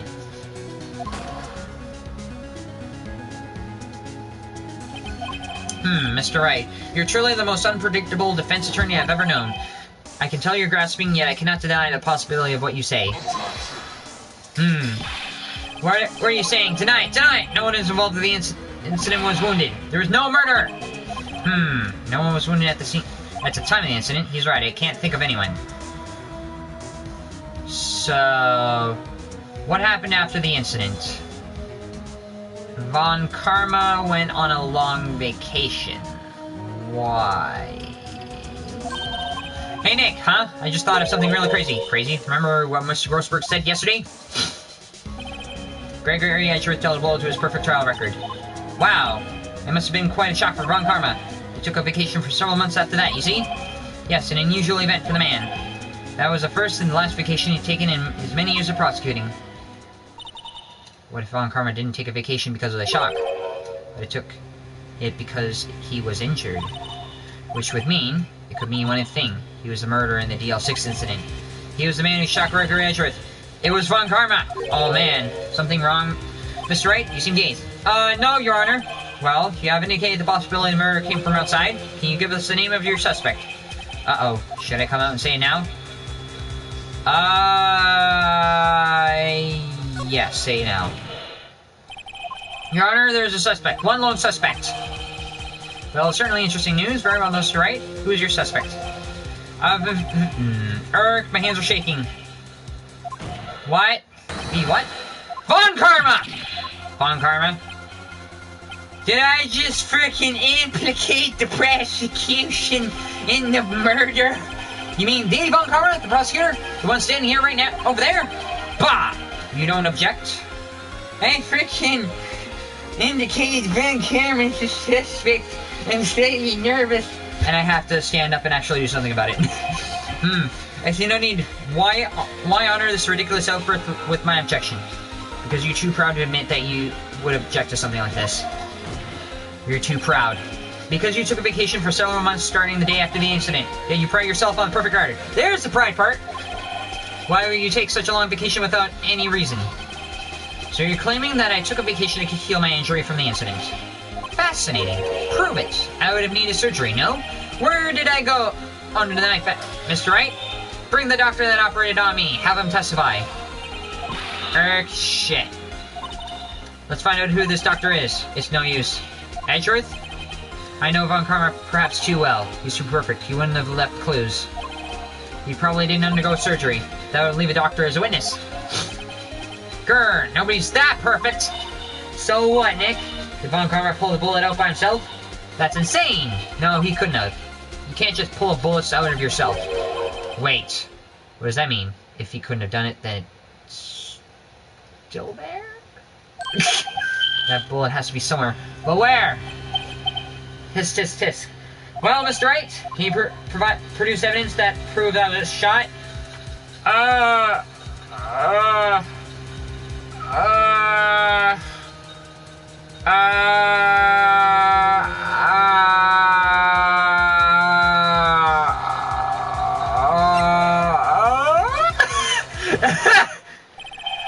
Von Karma, I'll prove it. I'm gonna somehow say it did happen, even though I'm not sure how it did, but I'm gonna... And I'll use evidence I know how you like it so much. I don't know which one. The evidence that proves Von Karma was shot is... This. Makes a noise when an attack object near. Useful detection device. I still have them... This! The Von Karma is perfect. He wouldn't risk surgery, leaving it an evidence trail. So then I asked, where is that bullet now? I think it's unlikely Von Karma performed surgery on himself. You don't mean... I do. There's a possibility that the bullet is still inside Von Karma. Is that even possible for all these years? Maybe. There is one way to find out. We could use this metal detector. Oh, God. Well, Von Karma, I'm gonna run this over you and see what we find. Oh, he's holding his shoulder. He knows something is up. I refuse!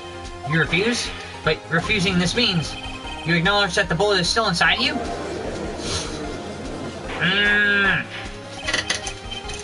Order! Order! Your Honor, the defense requests that we be allowed to use the metal detector.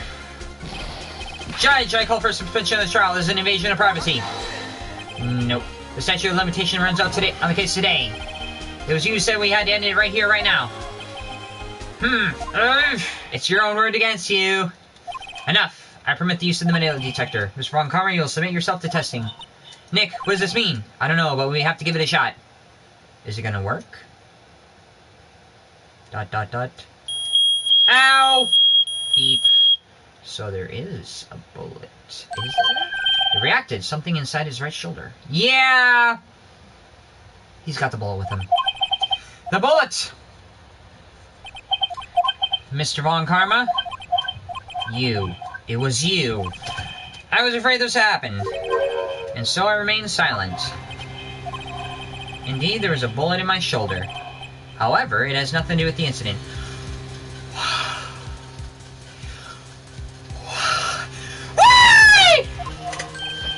What?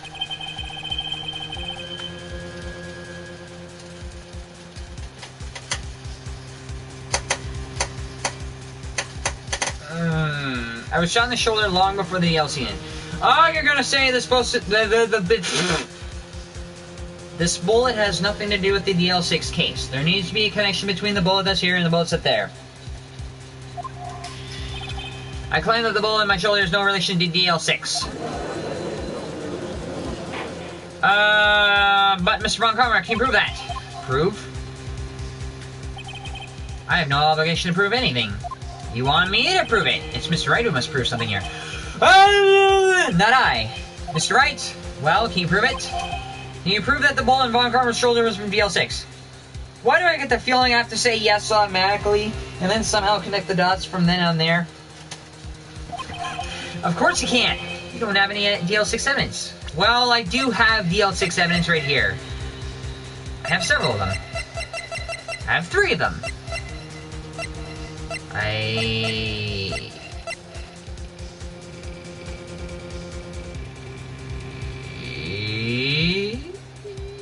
Compare the bullet instead of Von Karma to this bullet. The DL6 bullet, because you took it out from the records room yesterday. But except for one, which Maya jumped you. With no proof, you cannot convict me of any crime, so sorry, Mr. Wright. No, I'm the one who's sorry, Mr. Von Karma. Because I have DL6 evidence that I can connect to you.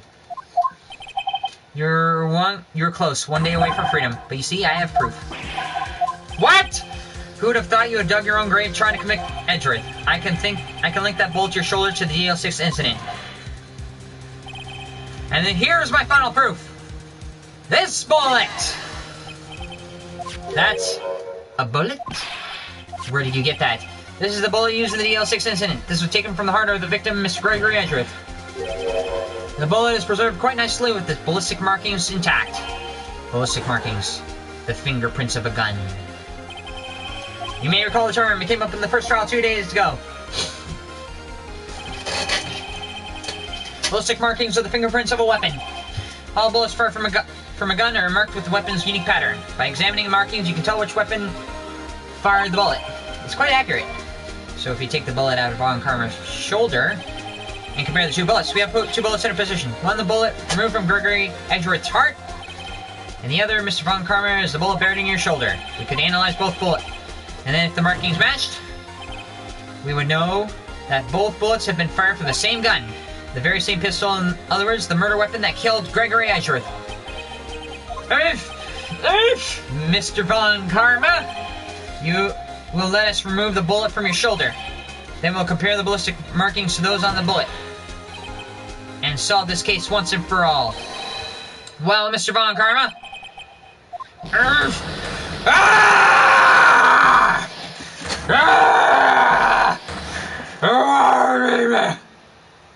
That was quite a scream. That scream. I've heard that scream before. Wait. I know! Help! I can't breathe! Quiet! I said quiet! You're not getting this any easier. Stop breathing my air! I'll stop you! Stop breathing my air! Get away! Get away from my father! Bang! Ah!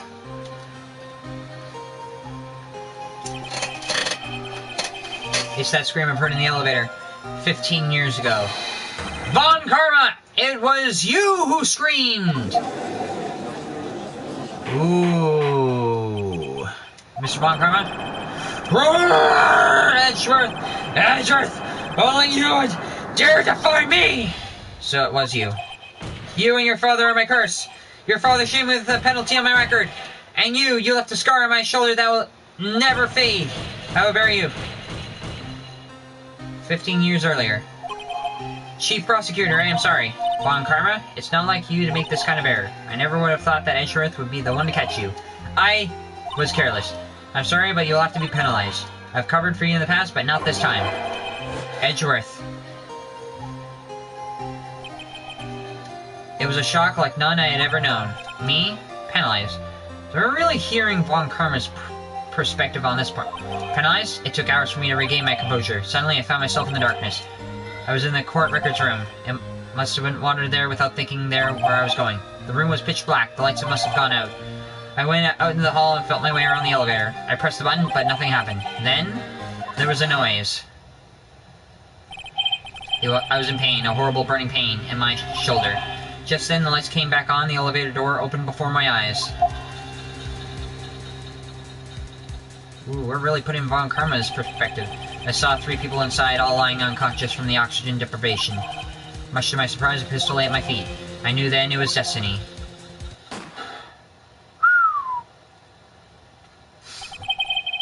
In his last moments, Gregory Edgeworth was still unconscious. He died, never knowing who shot him. Later, he spoke through a medium blaming Mr. Yogi. He was fooled. It was a perfect crime. So despite all the odds, despite the fact that Edgeworth believed he was guilty, despite the fact that the spirit medium channeling Edgeworth's father thought Yanni Yogi did it, there was no connection among karma. Tisk, tisk, tisk. Who would have thought another man would have come to open that elevator door? Judge? What? What are you doing? Do your job. Bring an end to this miserable charade. Now, end it. Very well. Well, it would appear to have been a very long way to the end of this maze. 15 years later. So even after all that, Von Karma would accept his fate graciously. I guess that's why some people did look up to him. Yes, Your Honor. You're innocent. You are innocent. As you said, it was all a nightmare. Yes, Your Honor. And the nightmare comes to an end. This court finds the defendant, Mr. Miles Edgeworth, not guilty.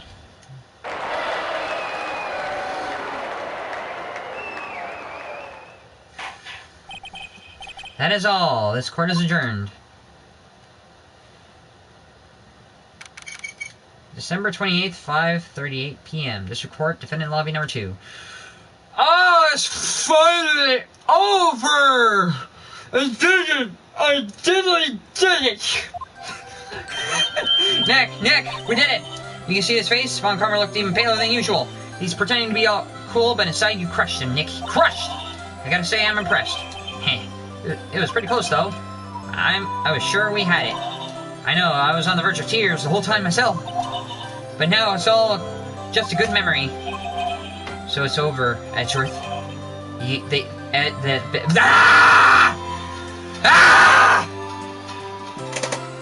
Why can't I talk?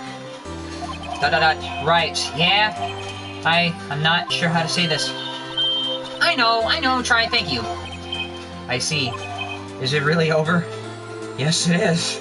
Because everything has been finally re-examined the hell out of. Thank you, Wright. You're welcome. I think you could have done better than that. Sorry, I'm not good at this sort of thing. You got a lot to learn, Edgeworth. She's got you there. Whoop! Amazing, pal. You pulled through just like I thought you would. I'll never forget this. I owe you one, pal. And tonight, let's party. Dinner's on me. Yeah, my salary went down a bit this one. But who cares?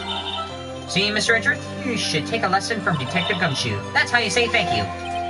I see. Whoop! I feel foolish. I know how you feel, Edgeworth. Don't worry, take it a little at a time, you'll get used to it. It's been 15 years since I've seen Edgeworth this unguarded. Hey, y'all! Hello. What are you doing here? Lada! Y'all were great in there. Thank you. Yo, Edgeworth, congrats! Thank you very much. I knew you were innocent from the start, of course. Just look at you. You wouldn't stick your hand in the cookie jar even if no one was there. You were the witness on the first day of the trial, weren't you? Yeah, I'll let bygones be bygones, eh? Speaking of which, what are you doing now, Lotta? Who, me? Oh, I went back to college. I gave up trying to be an investigative photographer pretty quick. Really? That's too bad. Huh? Isn't that the hot dog guy from the park? Huh? Larry. It's over, Nick. My life is over. Why is your life over? Why the sad face, Larry? What happened now? He lost another girlfriend. Oh, Nick, I'm no long for this world. You don't look sick. It's Keontae. She's going to live in Paris, Nick. Paris! She's leaving me behind. Just like before. Should have seen that one coming. Actually, I did see that one coming. But never mind. Yo, Edgy, there you are. Yes, here I am. Congrats, Edgy. Here's a little gift from me in celebration. Celebration? That's unusual for you. Harry Butts, you come along tonight to pal my treat. Huh? Thanks. Looking forward to it. Yo, Nick. That's a suit that questioned me. When he says treat, that's not police talk for prison food, right? Right? Shit! Hello? Hello? No? No? No? I think I'm gonna be fine, Larry.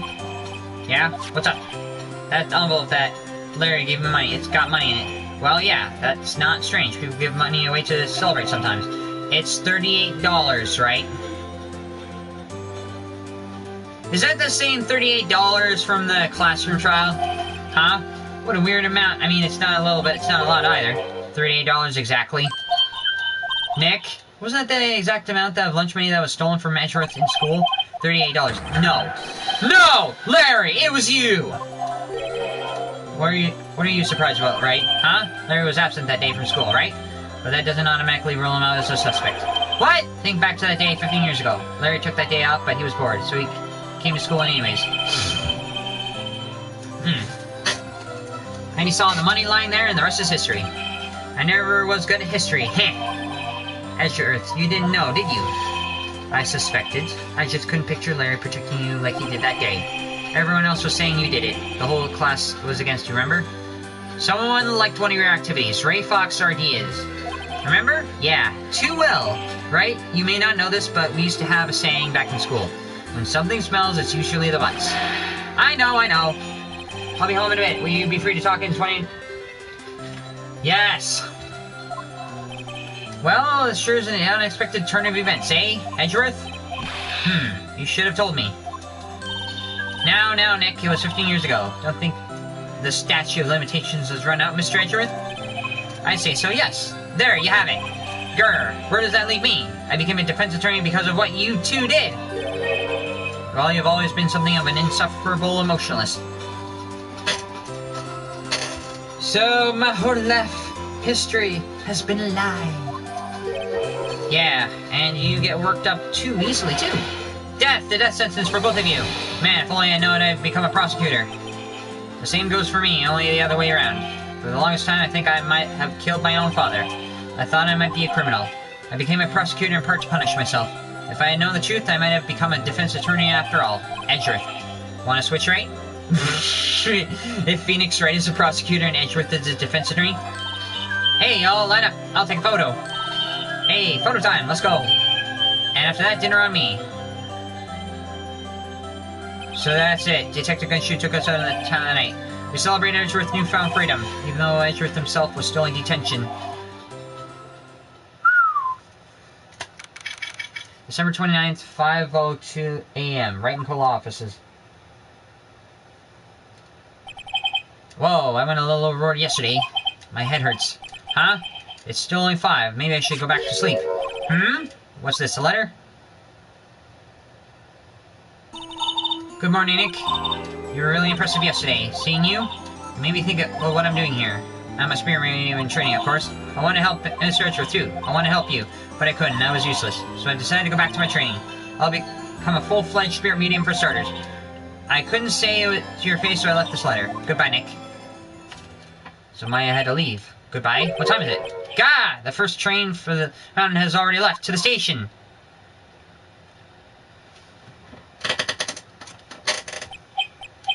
I guess I'm too late. Hey! Nick! Maya. So, you're leaving? Yeah. It's hard being a spirit medium who can't talk to spirits. And I think you'll do fine without me, Nick. Be good, okay? She wants to find herself. Hold it! Why? Wait. What? I never would have saved Edgeworth without your help. Huh? On the last day of the trial, I heard her. I heard Mia's voice. You heard my sister? Yes. Only her voice, but still. It was the very end when I thought we'd lost everything. Well, that's my sister for you. Detective Gunshoe helped in Mr. Grossberg and even Larry. I'm the only one who couldn't help. I was useless, Nick. But you were the one who stopped Von Karma, Maya. Huh? I didn't do anything. All I did was wander around in a daze. I'm sorry, but I have the evidence that you helped. Evidence? Show Maya some evidence to cheer her up. The bullets that you held in your hand. This one! A bullet? Von Karma was convinced that he had taken all the evidence pertaining to DL6. But you were the one who rescued the last piece of evidence we need. This was the bullet that put an end to Von Karma. And you were the one who gave it to me. Nick, thanks, Maya. I couldn't have done it without you. I'll be back soon. Huh? I'm going to complete my training and come back. Okay, I'll be waiting. Of course you will. You can't run that office by yourself. You're hopeless. I don't know about that. So, this is it. See you soon, Maya. Yeah. So the train Densha is here. Oh, gosh. And she's crying. Thanks, Nick. And so my story ends. Time to turn a new page and say goodbye to the novice defense attorney that I once was. Now a new story begins. With the same old crazy cast of characters. Ha! Don't think you've graduated yet, amateur. Mr. Wright, perhaps you'd like to rethink that claim? Yes, Your Honor. Uh-oh, I got a bad feeling about this.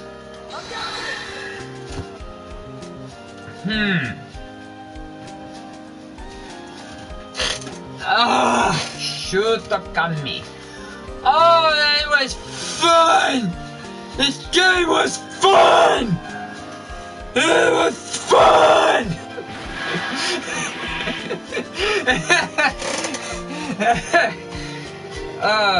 The weirdest way I could say it was fun.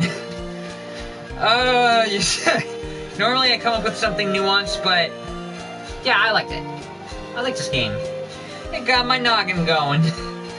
I was interested all the way. I knew something was off about everything I did. I had to think about why was what, when why was where, and where, blah, blah, blah.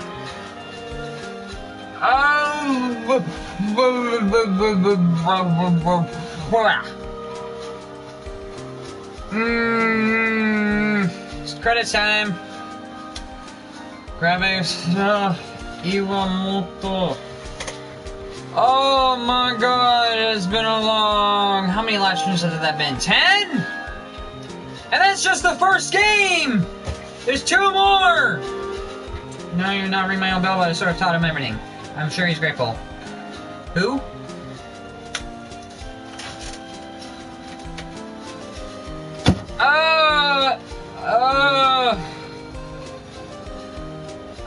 For the Phoenix Wright. The defense attorney for whom I wrote that affidavit for, yes. Okay, I like this game so much. I'm gonna wait till the credits go by, and then see what happens afterwards. I like this game so much. I guess that's the reason why I decided to go to law school. And some people are like, you decided to go to law school based on playing a game about being a lawyer? Yes. It's way better than playing a game about being a soldier, about being a doctor. And you might as well get inspired by one thing. Like, even some people are inspired by the most stupidest things in life that somehow succeed. And yet, they actually get somewhere in life. Some people don't always have a solid background. And yet they rise from the ashes in life. You know, they finally put them on TV. Oh god, never mind.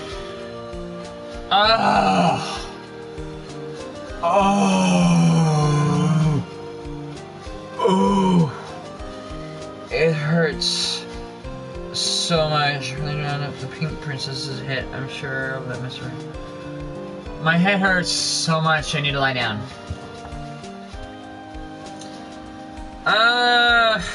Why would I want to go to law school? Because maybe I'm good at thinking and debating and being logical and coming up with actual good ideas. Somehow, some way.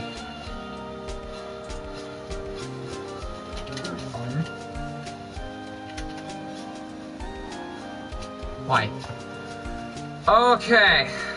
So, I don't want to be a doctor because I don't want to perform open heart surgery. I'd rather become a lawyer and argue with people all the time. It literally gets to the point where I tell everybody to shut up in court without saying shut up in a subtle way. Patrick Stewart was my inspiration because I liked his English formalities. But even he, through Star Trek, had a bit of an informal part of himself. That's what I liked about him. He was a perfect balance. He was formal as Picard, but he was somewhat soft. Not as the doo-doo from Emote movie, but he still had fun. That was what's so good about him. You gotta have a decent character. Not every character is perfect like that. To say, I must do this one thing all the time. Now that's how I'm gonna be famous. Really?